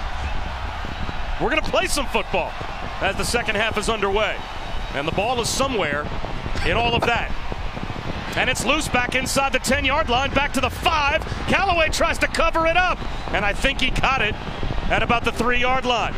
And a moment ago, before all of this fun began, Coach O with Allison in the tunnel. Coach Orgeron, after you guys gave up that late touchdown, you missed the field goal. How do you get some momentum back on your side? We got to fight. They played a good game, but we got to go take victory. We totally committed to doing it. It seems like the weather is getting worse as we speak. How does this impact the game? Hey, you just got to love football, man. It's like playing football when you're a little kid in the backyard. Thank you. Go Tigers. Who would not want to play for that guy? Can I go run down on the sidelines? Allison, come up here, get dry. I want to go do this game down. I want to feel those elements on the field, Bob. Man. Jared Garantano looking over to the sideline. I'm not sure he can see the sideline. And here is a handoff to John Kelly. And he is brought down inside the 2-yard line. And we're going to have to shoot this game with our cart from right behind the bench as best we can, because it's hard to see the field as we take a look at our first half stats brought to you by Dell. And you can see that time of possession. You would think that Tennessee would be in total control of this game, but it was the 2 muffed punts that set up 10 points for LSU. A muffed kickoff here has put LSU at their own goal line. And we're going to do our best start we can to shoot this game from some views that you can see. It looks like a few more of the lights are coming back on in the stadium. I've never seen anything like this. Kelly again. Across the 3-yard line. It'll be 3rd down and long. And there are, slowly but surely, a few of the lights that went out flickering back on. Now the good news, this will pass. In moments, as a matter of fact. This is going to be the worst of it. It is why I think, rightfully, they're going to continue to play this game. There's no threat of lightning. The band of weather, this is the worst of it. This is the brunt of it. And you've got to get through it here if you're Tennessee and continue to take care of the football.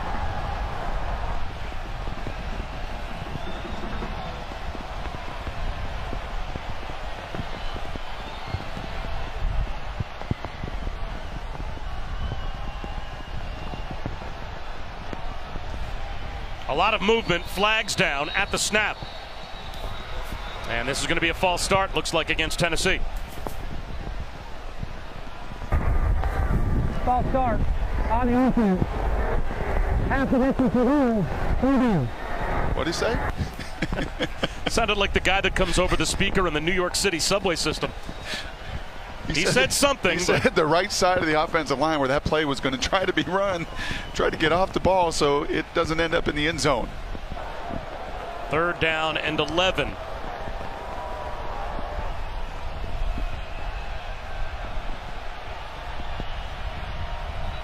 Movement again. false start on the offense. Number 34. 3rd down. So this will now put the football inside the 1-yard line.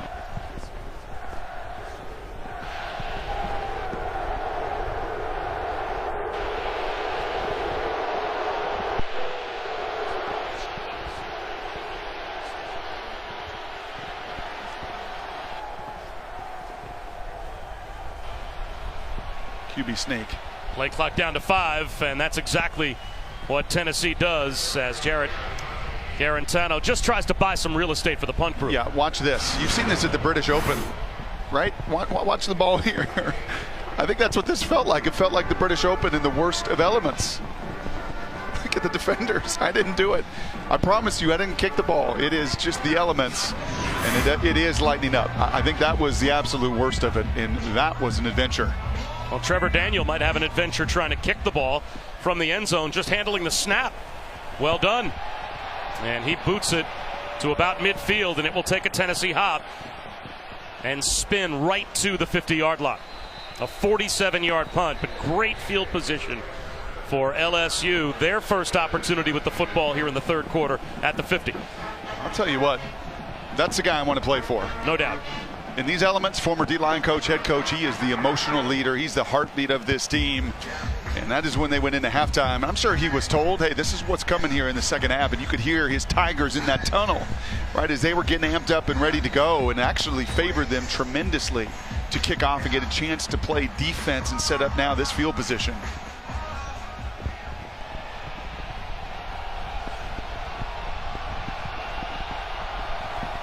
Darius Geis picks up 4.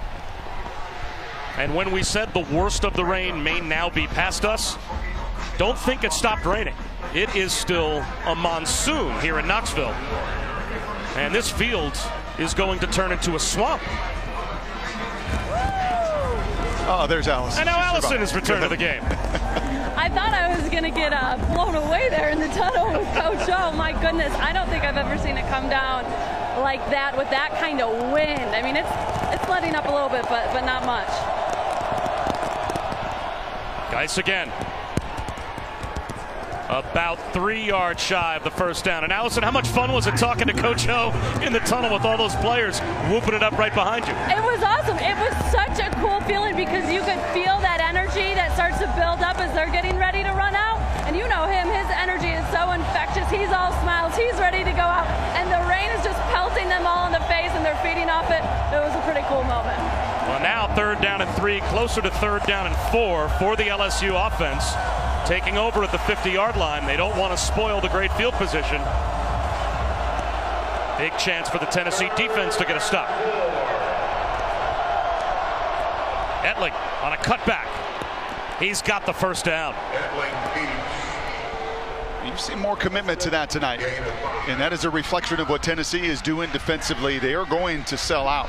They're not going to let Darius Geis beat them tonight. These linebackers, these safeties have been downhill. It is fast flow, and you can see very clearly if they're going to let anybody beat them on offense, it's going to be Danny Etling with his legs, and he's been effective. Allison pulling a little Jim Cantore down there. The Weather Channel is a little bit envious of this situation. I think they'd like to be here on the field tonight. She might send the tape in moonlight.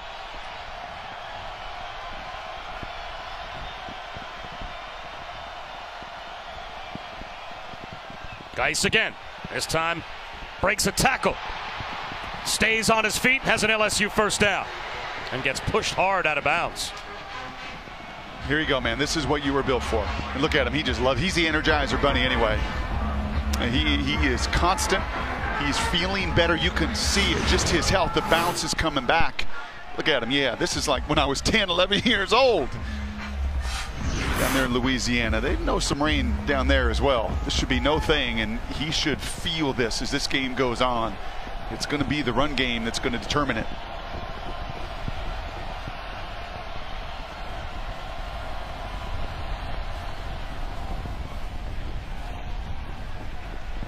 Two more yards for Geis.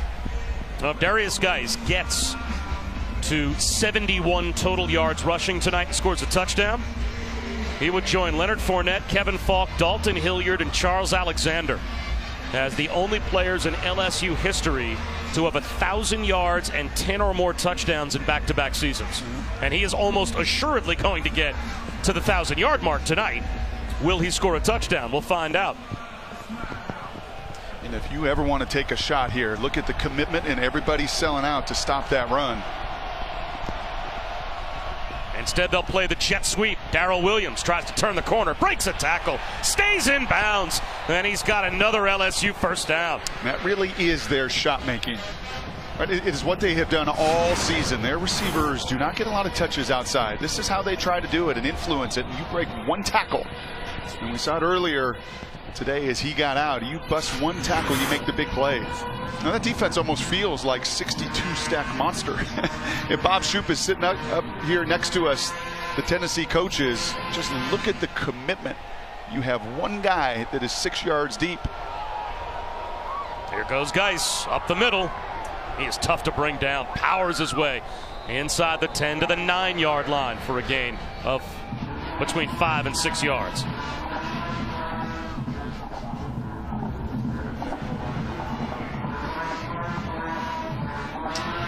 Darrell Taylor, the DN here for Tennessee, that is slow to get up, but this is the Big Uglies game.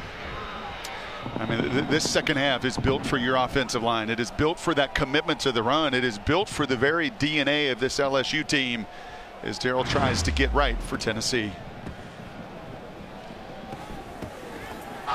Taco Bell is a proud partner of the College Football Playoff. Be on the lookout for Taco Bell student sections and passionate fans like these at games all season long. We've been some fun places this season, but that student section, at least for us this year, is now officially my favorite.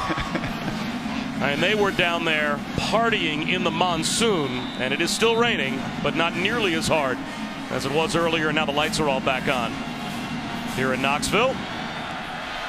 They want their defense to bow up, though. Second down and 4.5. Geis up the middle. He's got a first down. First and goal to the 3-yard line.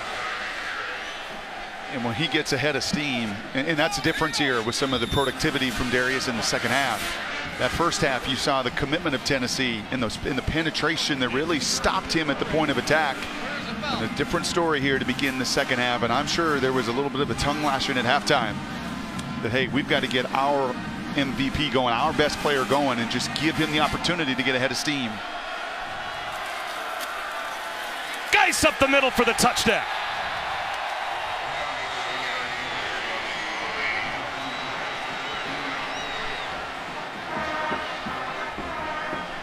And you will not see it done better than Ed Ingram and Toby Weathersby just did for Darius on the right side of that line. The true freshman Ed Ingram, the right guard, Toby Weathersby, the right tackle. They just took their double team into the end zone, getting to the second level. Danny Etling, it was his legs earlier in that first half. That was almost all Darius Geis on the 9-play drive there, done on the ground for LSU.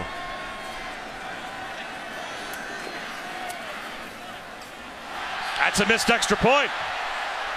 On a sloppy field, Culp couldn't put it through. He grazed the right upright.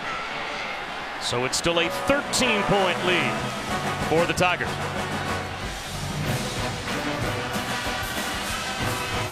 ESPN College Football, brought to you by BMW. We only make one thing, the ultimate driving machine. And Rocket Mortgage by Quicken Loans. Apply simply, understand fully, mortgage confidently. Boy, some amazing video that was shot yesterday, courtesy of Tennessee grad, former UT football player, Stan Spider Jones. He led the flyover tonight before kickoff over Neyland Stadium. And he did this for us before retiring from the U.S. Navy. Now a squadron commander for Air Test and Evaluation Squadron 9 in China Lake, California. Tim Jordan on the kickoff return had trouble handling the football. Of course, on the last kickoff to start the second half, all the way down at the 3-yard line. Callaway was pinned. That led to a short field for LSU. Let's go back to Adnan. All right, Bob, thank you very much. AT&T Field Pass updating you on Cal and Stanford. Stanford's won 7 straight in this series. KJ Costello to Caden Smith here, 17-yard touchdown, and currently the Cardinal have the 10-3 lead. Back to you and Brock. All right, Adnan, thanks very much. And the carousel of offensive linemen continues for this Tennessee group. They came into tonight with only 5 healthy scholarship players, and it looks like they're down another as Ja'Shawn Robertson is hurt.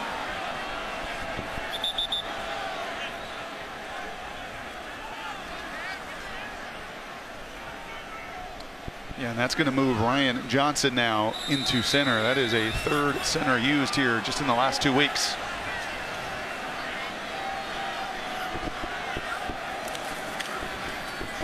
John Kelly, nowhere to go. And Alexander brought him down. Yeah, I can't even imagine. Honestly, I can't imagine playing quarterback and getting into a huddle in a situation like this. And there you're looking at him. That's Joe Keeler, 67. It's a 275-pound redshirt sophomore getting his first taste of action. I mean, you're just introducing yourself. What's your name? How you doing, man? and another center that you've never even probably taken snaps from. As you see them trying to go under center rather than the shotgun, because you don't even know if Ryan Johnson can shotgun snap. And it to Kelly again. And LSU is selling out to stop the run, and why wouldn't you? As Kelly is brought down by Greedy Williams back at the 14-yard line. That's a loss of a couple more. Yeah, Tony Dungy had a saying, and it was all over the walls when we were in Indianapolis. No excuses, no explanations. Right? You don't get to make them in football. That's just the way it's going to go. You lose a guy, next guy up. You lose another one, next guy up. But when you have lost the kind of people that Tennessee has lost at the line of scrimmage here offensively, it just paralyzes everything that you want to be able to do.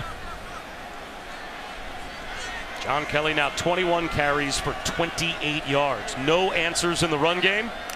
3rd and 12. And Garantano has to struggle just to make sure he catches the shotgun snap. And Greedy Williams coming on a blitz forces him to unload the football. And it's a 3 and out. You know what? And on the other side, you're never ever going to apologize. If you're at Orgeron, you're telling Dave Aranda, don't back off. Don't shoot. Don't back down. Go ahead and bring Greedy Williams. Just like he did in the first half on a sack, on a corner blitz. It was on the other side. It was Tolliver earlier. It's into the short side. Continue to be aggressive. And you can't control how decimated the team is on the other side. And you got to take advantage.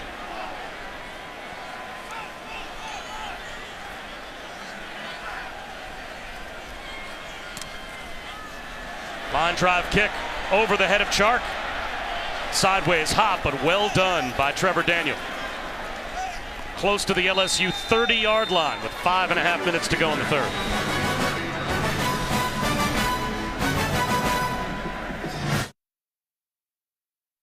You're watching that, while Dari, Gene, and Chris are watching this, doing that, and talking to this guy, which means you can watch it all later when you tune in to SEC Now, tonight on the SEC Network.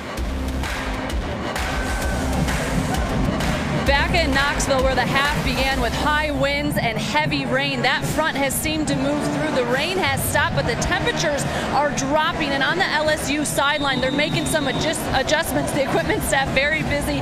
Running back Darius Guy switching out his gloves, going for leather gloves for better grip in the wet conditions. And a lot of guys around the heaters here on the sideline trying to keep their hands warm.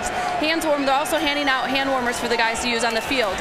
Well, they'll start here with Geis into a swarm of orange. He might have lost a half yard, but Brock, obviously, for Darius Geis, protecting the football is now the job. Yeah, that will be priority number 1 here over the final 20 minutes of this game, and you can see it. He's just getting a feel. They got new gloves. You want to feel the tackiness of it.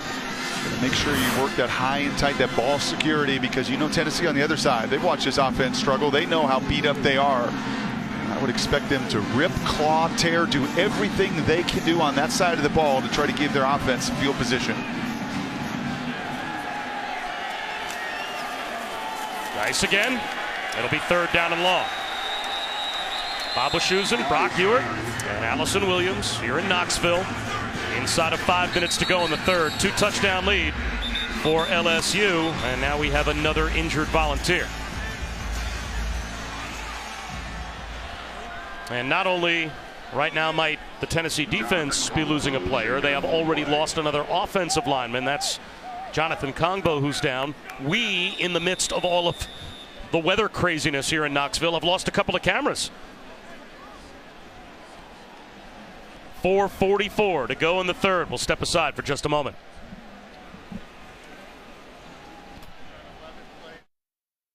Home of the New Year's Six and the college football playoff. Another injured Volunteer as Kongbo is now off the field. That's 2 defensive ends, Brock, that they are now down during tonight's game as well. Yeah, the good news is it does look like Darrell Taylor has come back into the game at that defensive end spot, but all they're going to see is a whole lot of those big fellas. And the commitment to that inside run game, to the jab outside, that 1-2 punch has been enough. Quarterback draw. Etling 2 yards shy of the 1st down. Tuttle and Vickers combine on the stop for Tennessee. He's actually a full 3 yards shy of the 1st down. So that's 12 plays now run by LSU offensively in the 3rd quarter. All of them runs. They're just not putting the ball in harm's way with this lead. Why would you?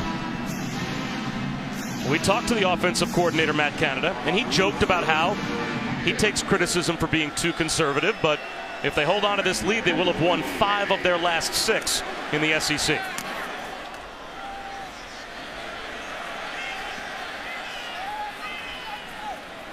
And this will roll down to about the 13-yard line.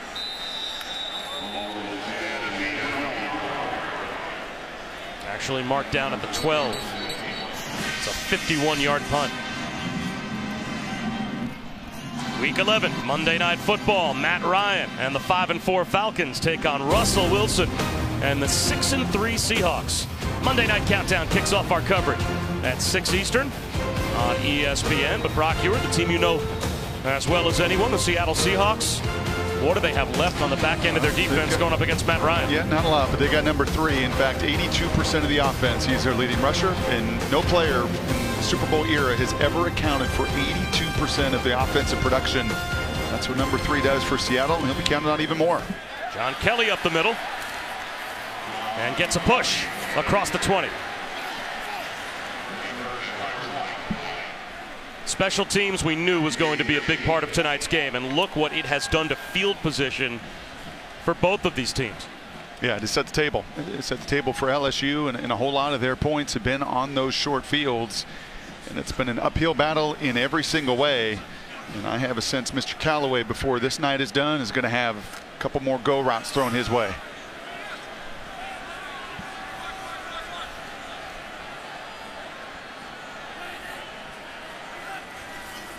Straight back to throw for Garantano. He'll take a shot down the sideline, but his receiver stopped. Josh Palmer broke off his route, and Dante Jackson was the only player that had a chance at the football. Now it's 3rd down and a long one close to 2. Yeah, and I don't know if I'm going to the true freshman, not after what Callaway, that we call that a mirror route. Right, that is just 7-man protection. You've got go routes on both sides, and as a QB, you really get to pick who you want to go to in that situation. He goes for the true freshman, no separation. And the redshirt freshman eyeing that sidelines and really hoping to keep these chains moving.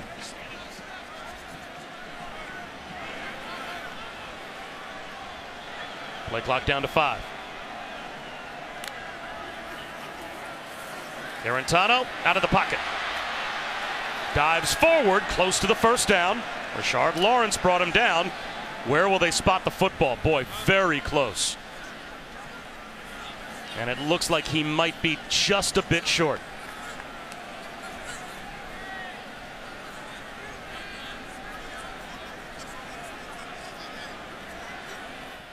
They're going to have to bring the chains out and measure. He needed to get to the 22-yard line, and it looks like the nose of the football is inches away from the 22.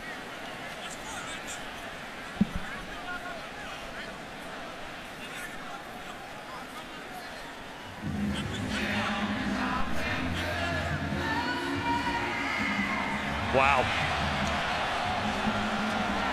2:47 to go in the third. Brock down by 2 touchdowns inside your own 25-yard line. You're going for it. Sure.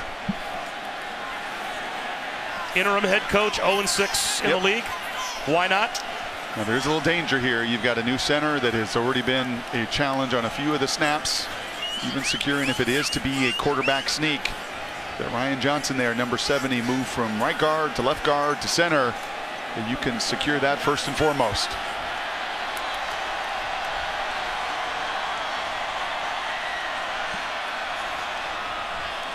Look at the defense for LSU. I mean, nobody protecting the middle of the field. He doesn't even know what the play is.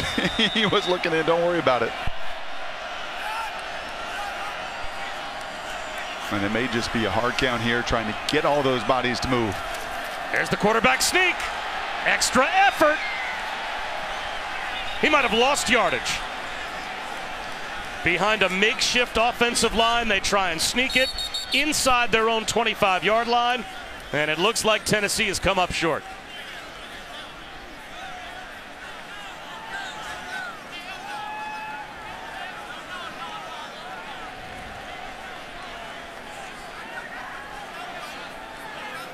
No measurement necessary here. He lost yardage.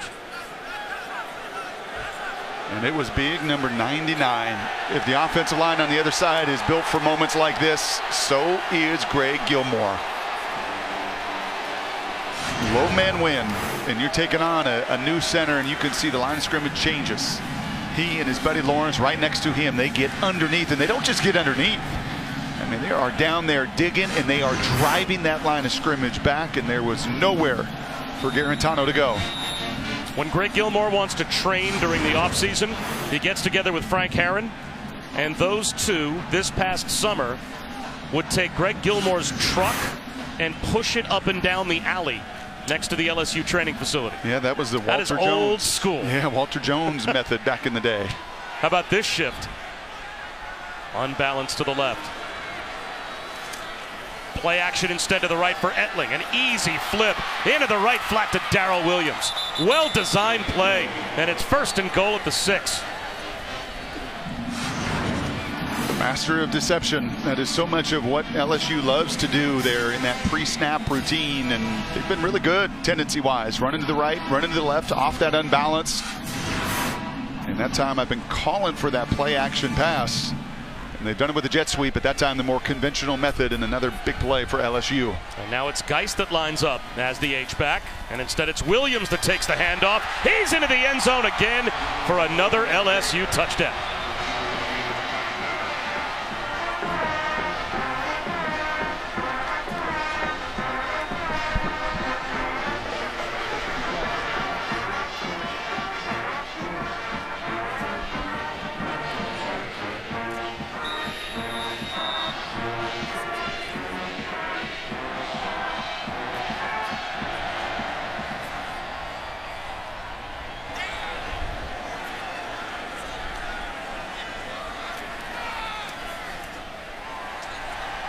In some ways, conventional wisdom would have told you that the monsoon and the rainy conditions may favor the underdog. Get it ugly. But that is just the way LSU plays. They hit you in the face. Foster Morrow there, number 84, one of Ed Orgeron's favorites.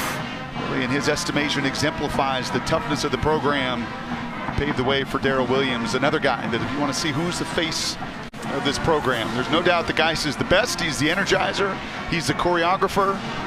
But it's Darrell Williams and company that like doing the dirty work and pay it off. Let's take a look at this week's college football playoff rankings brought to you by Northwestern Mutual.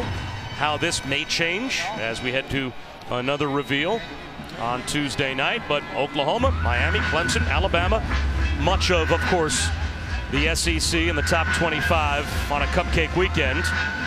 There were a couple scares. I mean, this score is not really indicative of that game. Yep, you can see Notre Dame against Navy. Navy always seems to play those guys tough. Wisconsin helps their strength of record, strength of schedule, two in a game that they controlled really in the second half. And you wonder where LSU would be without the loss to Troy. Their only other 2 losses on the road to Mississippi State, on the road to Alabama. Could be a whole lot closer to the top 10. Returnable for Tim Jordan. To the 20-yard line.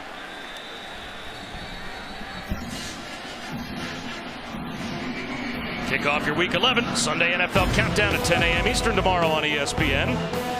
The 5th anniversary of the butt fumble. That's obviously near and dear to my heart. The crew will count down the biggest blunders in NFL history. Plus, Randy Moss will rank the best catches from this weekend's college football games. And You Got Mossed. You can also see Countdown streaming live on the ESPN. How was your call on that play, by the way? I think you've got to be kidding me. It's kind of the way I capped it. Yeah, that was a moment.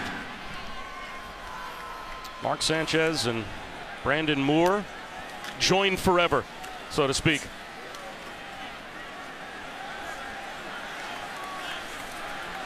Well, John Kelly is stronger than 5'9", 205 would ever lead you to believe, as he is able to carry tacklers across the 25-yard line. And he'll be a senior next year, and there's a couple pieces in place. There have been some top-notch recruiting classes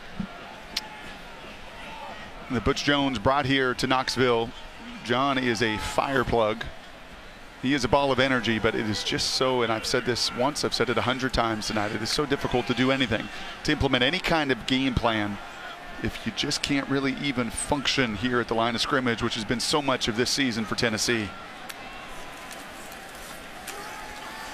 Kelly again.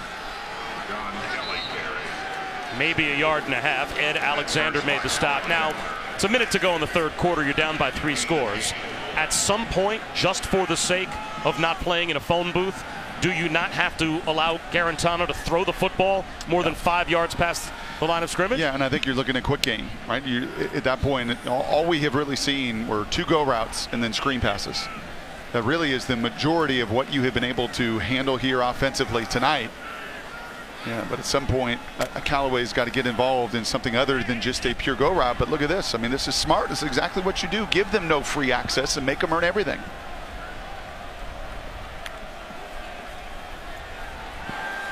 Garantano, long throw to the sideline, loops it in, and it is caught by Jeff George. And somehow he stays in bounds with the stiff arm down inside the 15-yard line. Some life shown by the Vols. And I think Dave Aranda is saying, are you kidding me? The drive before half were 2 miraculous plays. And that time, Kevin Tolliver just loses sight. The ball's got a lot of air on it. It's not thrown anywhere near the timing and the precision, but that is a 60-yarder thrown right into coverage. And credit Jeff George there for not quitting.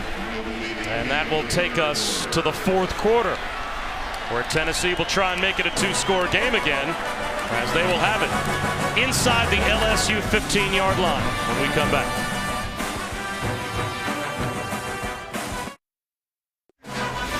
Welcome back to College Football Primetime, presented by Hampton by Hilton. You're watching the SEC on ESPN. Bob Wischusen alongside Brock Ewart. Allison Williams down on the field, start of the fourth quarter. And it was slow going for Tennessee till they hit one for 60 right at the end of the third. This is their first snap in the red zone on offense tonight. Trying to make the game interesting, but now field goals do nothing for the Vols. They need touchdowns. And some rain starts to fall once again, and Garantano has to cover up an errant snap. Well, this was a little interesting. This was after that play in between quarters, and Dave Aranda, who keeps his cool pretty clear on the sidelines most times, he's given his defense an earful. And he goes back here with John Battle. And that was a corner route thrown into coverage. And yeah, there's 2 takeaways tonight, both those in special teams. You look at 10 takeaways on the year in 10 games. That should be one. That is one that you point to, that if you really want to be a lead on that side of the ball, take the ball away. You get an opportunity.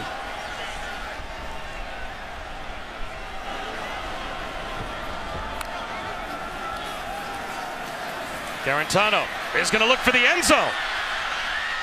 Incomplete. Intended for Brandon Johnson, who has been quiet tonight. Grant Delpit was there in coverage.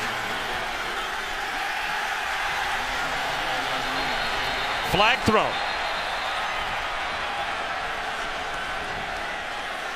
And now the officials will get together.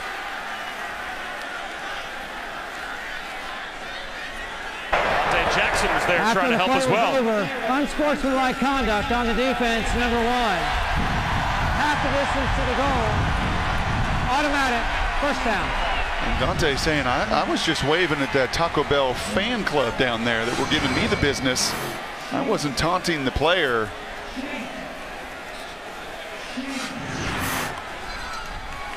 That might have been more than just a wave to the student section. Yeah.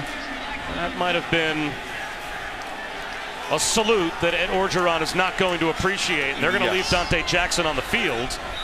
But that is the first penalty against LSU, and that is a penalty of pure stupidity for Dante Jackson as he costs his team what should have been 3rd down and a mile, now 1st and 10 at the 10.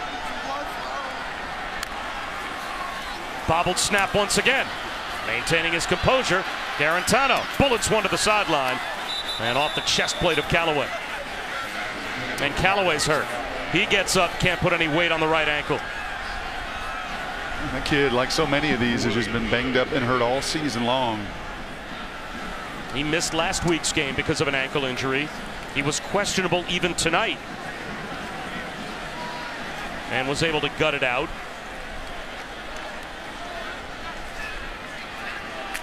Well, the hits just keep on coming for Tennessee. It's amazing.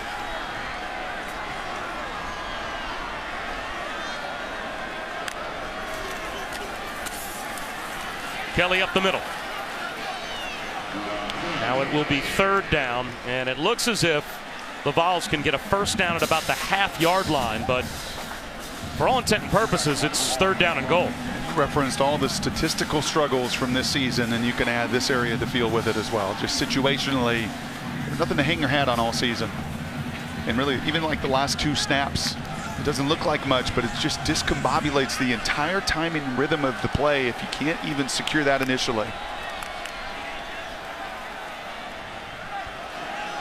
And LSU is saying, where are you going to go? I've got one-on-one. I got that old-fashioned cat defense. I got that cat, I got that cat, I got that cat. And I like every one of those matchups. What are you going to do about it? Play clock at 3. And a false start.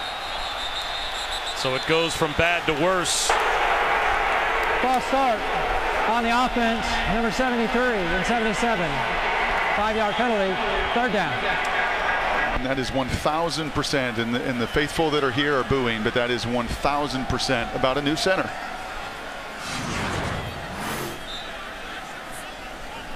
We're seeing a lot of dancing out of LSU tonight. These guys take on some of the personality of Ed Orgeron. There is just no doubt about it. Have the joy of playing football. And these guys have such a passion, man. When I think LSU, through all the years, and this is going to be, if they hang on here over the next 12 minutes, their 18th consecutive year of winning 8 or more games. They love to play defense, and they mix a whole lot of fun with it, too. And now, after all that, first charge timeout. Tennessee. A timeout taken by Tennessee. So after the false start, with the clock stopped, Tennessee has to call a timeout that who knows they may need later on in the 4th quarter.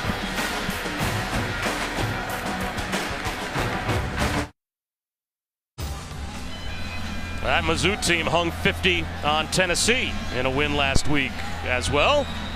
Dancing on the field, dancing off the field. Let's go. After the Tennessee timeout, 3rd down and 10 from outside the 10. Garantano through the back of the end zone. Now it's 4th down. Hit by Rashard Lawrence. Yeah, Rashard Lawrence is welcoming Trey Smith. At that left tackle position, Trey's been really good. He's going to be a freshman All-American. He played right guard his first 8 starts. He's out there on an island. He's won some battles in the run game. He has lost some battles. He's going to be a very good one. But Mr. Lawrence is getting healthy tonight in many ways.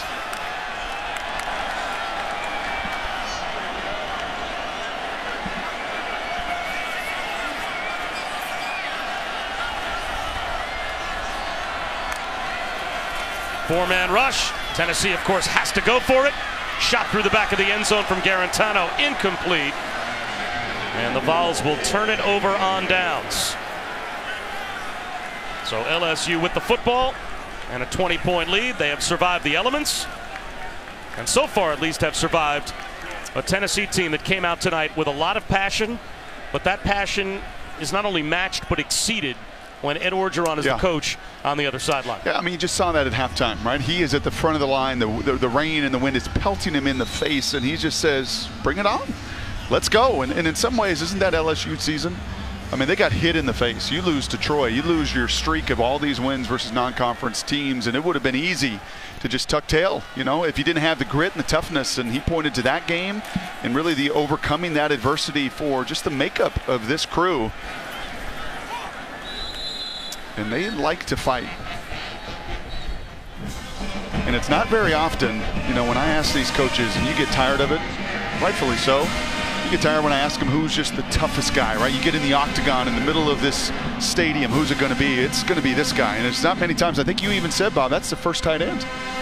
Foster Morrow is the toughest guy. That's the one that you would put in the ring. And Ed Orgeron said absolutely. And to me, that just speaks to how many tough guys he's got on this team.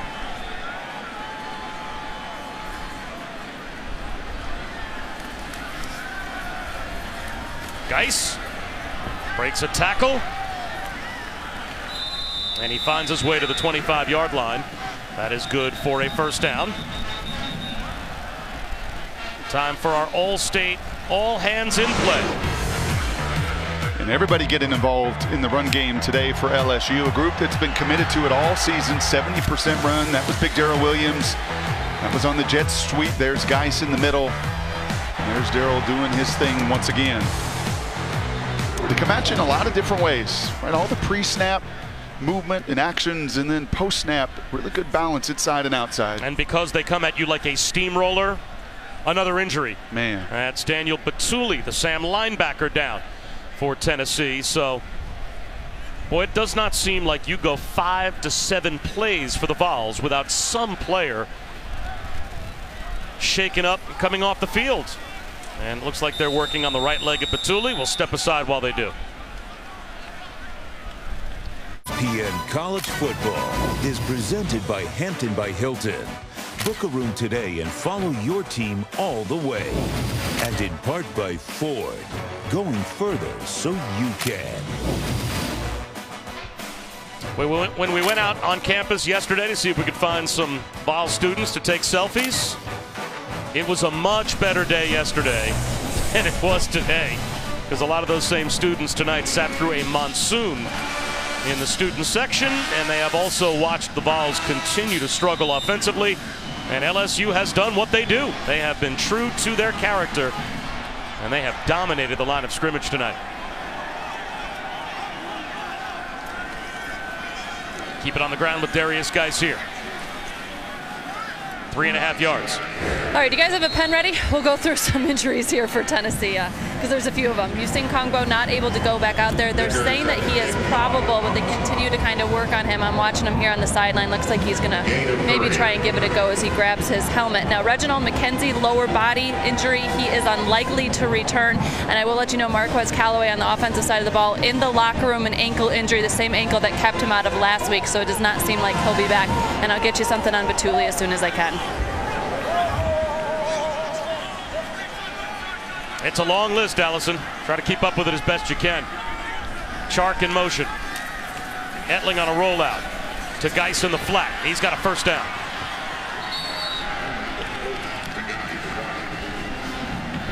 That's now 46 plays, and you just start to look at these numbers. And Matt Canada was right. He said, I'm not going to apologize for running the ball. You know, he was paid an awful lot of money to come here. And I think there was an expectation that he was going to reinvent this offense, right? That you're just going to start throwing it all over the place. You're not. I mean, your team is built to do just this. This is the strength that you group up front in dynamic run game. Geis again, about 5 yards. Having said that, though, don't you at some point in today's world of college football have to come out of this by getting a big-time quarterback, matching the wide receiver talent that they have traditionally had, which is through the roof at LSU, so you don't just depend on these great running backs because Leonard Fournette, Darius Geis, the latest two incarnations of great running backs they've had at LSU, but they never seem to be able to have a pass game that they can consistently count on. Any balance in that phase of it. And Batuli able to shake it off and get back out on the field for Tennessee. Geis for 2 more yards. And I think where that's Batuli in on the stop. Yeah, and I think where that stands out is even look at this stretch where they have been red hot in conference. And they ran for 190 yards on Alabama. Nobody else has done that this season. But in that game, there were 4, 5, 6 shot plays that you've got to hit. You're going to get, if you're going to come here and you're going to be a wide receiver or you're going to come here to play quarterback, you are going to get one-on-one situations. You're just going to. With what they're going to have at the line of scrimmage, 2 true freshmen here. As excited as they are at Tennessee about Trey Smith, be equally excited about 77 there, Charles. Right guard Ingram, who's had some fantastic blocks today. You get those one-on-ones, but you have got to win them against elite competition. Etling bypassed the pitch to Geis and picked up the first down on his own.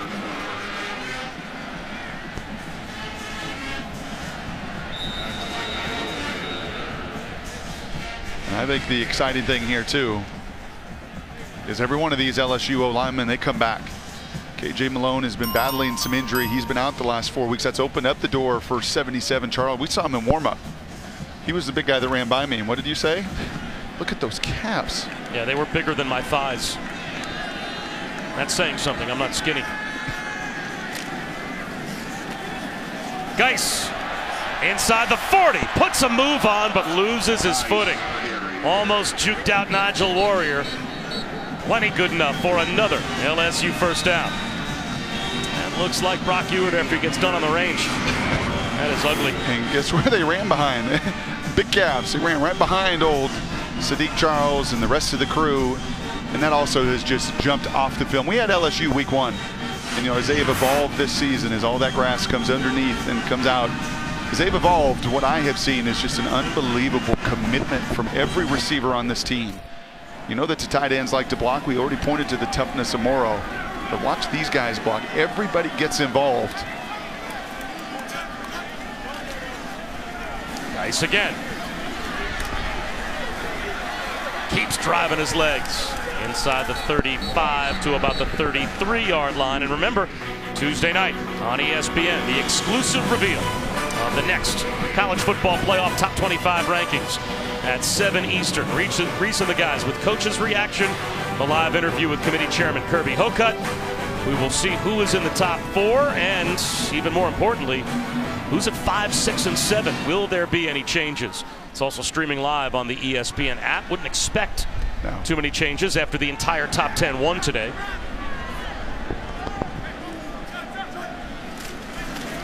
Etling to Geis.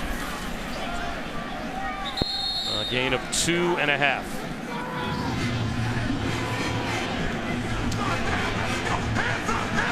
And Geis slow to get up.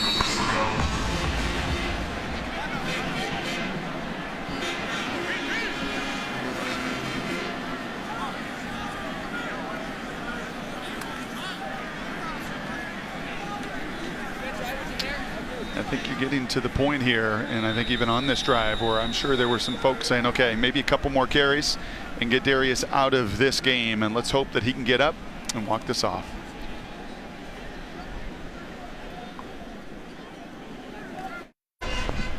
Not much mystery as to how LSU was going to win this game tonight. They have strayed true to their game plan.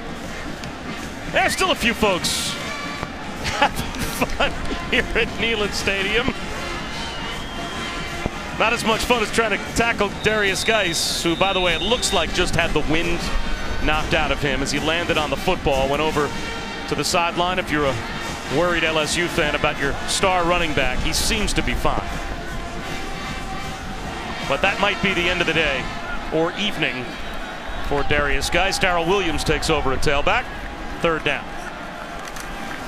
And he'll take the handoff. Met behind the line and dropped. Batuli is able to get the tackle for loss. That'll bring up 4th down. Yeah, and this may just be a go for it here. No reason to run the field goal unit on the field. And I think even the punt, just go ahead and just continue to commit to this grind. Ed Orgeron may let the clock wind down as far as he can before calling a timeout and then figuring out what they want to do on 4th down. And it looks like about a full 5 yards.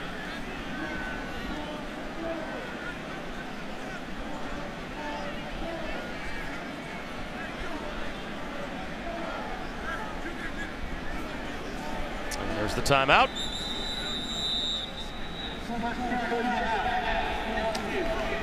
First full year at LSU for Ed Orgeron, about to improve to 14-5 as the head coach in Baton Rouge. That's not the first time he was an interim head coach as well. Last year, he did a terrific job rebounding as he took over, but he was 6-2 after LSU beat Texas A&M 54-39. About this time last year, he was named the permanent head coach. He was 6-2 as an interim head coach at USC back in 2013. So he's been through this before, and it was interesting to hear him talk about how he took that experience forward and how he handled a difficult situation when he was given that group to handle last year. Yeah, you know what he creates is a family environment. He even talked about after that Troy game, calling all the guys in, and he called it a family meeting. Hey, Dad's calling a family meeting. We're going to put everything on the table, and everything that's on the table, you're going to go talk to the rest of the family, and you're going to share it. And he's done that. And with all these talk of all the coaches you're going to hire and head coaches, well, folks, look at what LSU did. AD should, you know, because bring different skill sets together.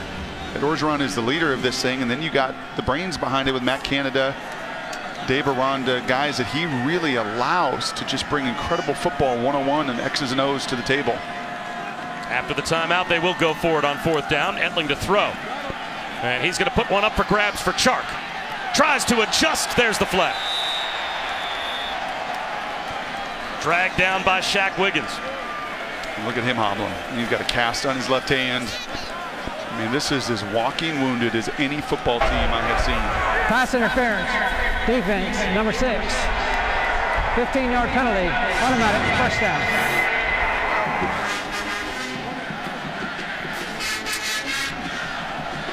Some hand fighting there, and you're allowed a little bit of that, but then when you tug and you pull that player down, right, kind of the impetus then of the hand movement, you're pulling and tugging and impeding that receiver's ability to go get it, you're going to draw the penalty. A good play by Chark as well to fight his way back to the football, and that's something I always hear you say when it's a 50-50 pass interference or not call.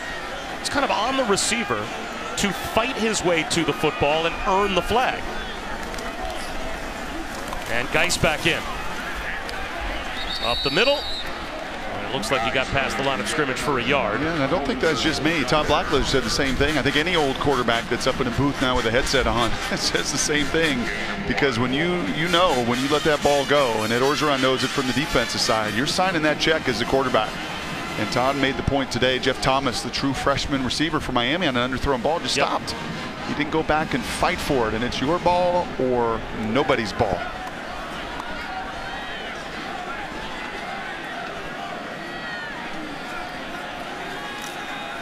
Etling to throw. Right flat. Caught by Williams. Stays in bounds to the 9. And that was a great point that he made. I remember that play where that was one of the interceptions thrown by Malik Rozier. And at some point, if you're a receiver and you see that that ball is underthrown and maybe picked off, you got to help your quarterback out and become a defensive player. Yep. And Danny doesn't put the ball in harm's way very often. Right, and the stats don't just blow up off the page. 11 touchdowns, 2 interceptions, and you see even tonight, just whatever it takes, he's going to run one in. Yeah, not many better taking care of the football this season than Danny Etling. Something he's charged to do within this system. Williams again. And most likely another go-for-it situation here for LSU inside the 10-yard line. You know, back to Miami for a moment. We will be the day after Thanksgiving. A noon kick at Heinz Field against Pitt for Miami will be there. And the Canes really did provide the big drama today in terms of the teams inside the college football playoff. Now, actually, here comes Connor Culp to try a field goal. Where do you think that team's at right now after that win today? I think they have an unbelievable sense of belief that has been built this season. It really doesn't matter what you throw at them, and they're down 14 in the second half, and they just don't flinch. Just outside the upright, and that was hooked through the wind by Connor Cope.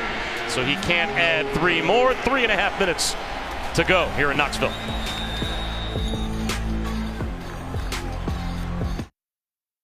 Adnan and Burke letting you know that if Stanford wins, Washington will be eliminated from Pac-12 North competition. Currently, Cardinal are leading the Cal 17-6. Dante Pettis has been an absolute beast for the Huskies. They're taking on Utah next on ESPN. Bob, back to you. All right, Adnan, thanks very much. Well, tonight at 1:30 a.m., the Late Sports Center has a lot to talk about. Baker Mayfield has some explaining to do after a sideline outburst. Right now, Josh Rosen, Sam Darnold going head-to-head. Who's at the top of the class, the better prospect?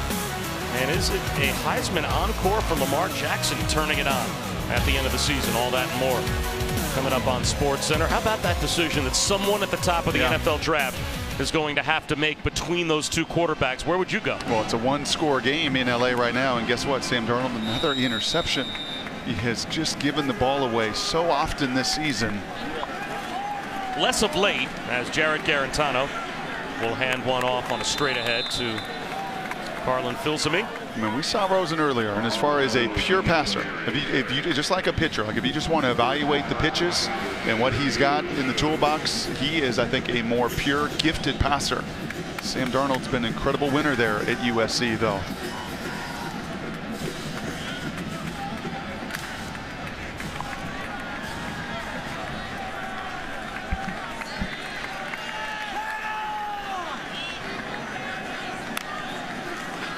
Garantano to throw on second down, extending the play, and flips one across his body and takes a hit.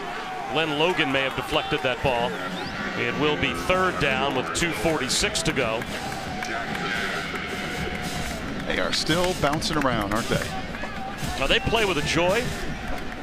They really are a team that has, and you can sense being around the coaching staff, and also we're there when the players all arrived at the hotel yesterday. This is a team that enjoys being together. Well, you referenced Ed Orgeron earlier in his stops along the way, and I think one of the things he's really learned and some of the relationships he has with guys, and Pete Carroll in particular, like he doesn't beat these guys up. They don't practice. They're not on the field nearly as long as they used to be in the past. Screen. Caught by Tim Jordan. He's down the sideline. Knocked out of bounds at midfield. Hard hit from John Battle, but right at the midfield stripe. The screen works to perfection, picks up 28. Well, there's one takeaway from this game. Tennessee can run screens. You've seen just about every variety of them. And outside of the 2-go routes before halftime to Callaway, that is it. That has been the essence of their offense. Certainly their passing game tonight.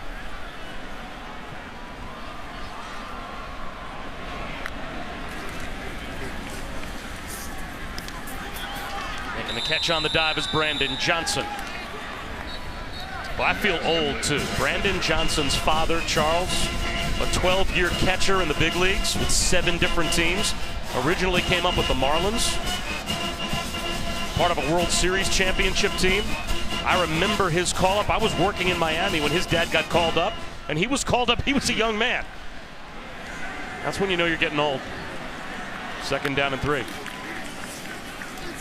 Quarterback run, and nowhere to run for Garantano. Christian Lacouture buries him behind the line. You know, it's an empty feeling when you have a run-pass option and you pull the ball for the pass and all 3 receivers go and block, and you're left to hold it for those guys to come hit you. That is no good. Were there a lot of run-pass options dialed up when Brock Ewart was the runner in the run-pass option? Just because you told the story about making yourself feel old, you trying to do that to me now? Well, I think the 5'9" 40 was more of a telling line where that strategy was concerned. Check down over the middle, bobbled and dropped by Tim Jordan with a minute to go. And it's going to be fun to watch Devin White over the years. Only a sophomore.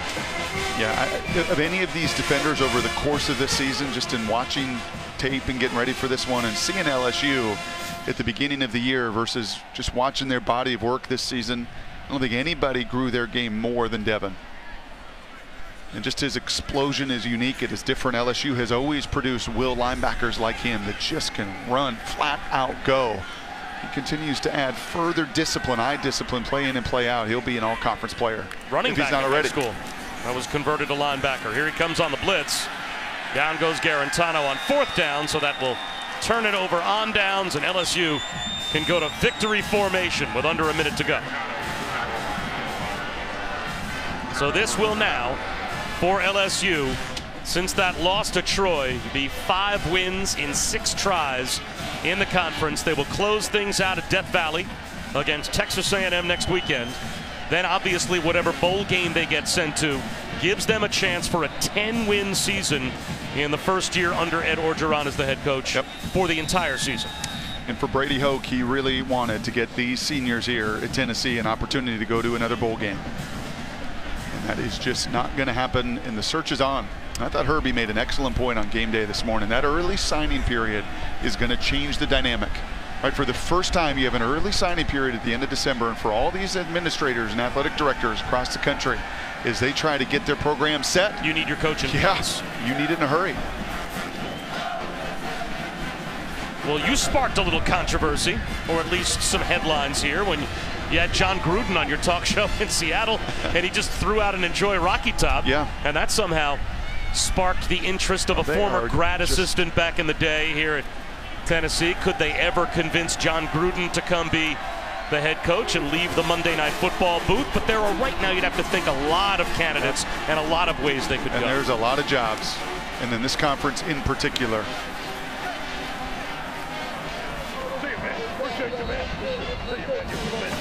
Well, no need to talk about a coaching vacancy at LSU. They have their man, and they are happy to have him. Ed Orgeron has guided LSU now to 5 wins in their last 6 since what looked like a catastrophic loss to Troy, and certainly was at the end of September. But this group's shown some fight, and they have rebounded, and they still have the possibility of a 10-win season out in front of them. Well, let's head down to Allison. Darius was acting tough all game, but look at him. His teeth are chattering now. I gotta start by asking you what it was like playing in this game, just from a weather standpoint. I mean, it was raining sideways. What was this like? Wait, can you say that again? What was it like playing in this weather tonight? Oh man, we're ready for this. You know, we came out second half. We already knew what was going to happen. Everybody was telling us the weather forecast, so you know we just came ready. You know, we felt more ready than them at their own stadium. You know, no matter what the weather is, you got to be ready to play ball. Have you ever played in conditions like that? I mean, it was literally raining sideways out there. Oh, I never played nothing like this. You know, but at the end of the day, you know, what I'm gonna tell the coach? Oh, I don't want to play because it's too cold. You know, it's raining. I don't want to play. Like, you know, you got to man up and go. And you guys did that. What was the difference in the second half when you guys pulled away? Just pounding the ball. You know, with the weather conditions, you know, we couldn't throw the ball as much. You know, we had to run against a loaded box all game. You know, you just got to keep pounding and pounding. You know, and eventually something will open up. This team has now won 5 of 6. What has come together for you guys? Our team chemistry. You know, we all got closer. You know, as a brotherhood and as a family. You know, Coach O always tells us, you know, stay up. You know, don't worry about the people outside. You know, just do you. You know, focus, study more, and everything will be fine. Darius, thank you. Thank you. Appreciate it, guys. Back up to you. He's a character. You know, it's amazing. If you took Darius Geis, that same accent, everything he just said, and did it in a really low, gravelly voice, he's at Orgeron. It's basically the same Life of the party, man. What a win for LSU. For Allison and Brock, I'm Bob Wischusen. So long from Knoxville, back to Adnan.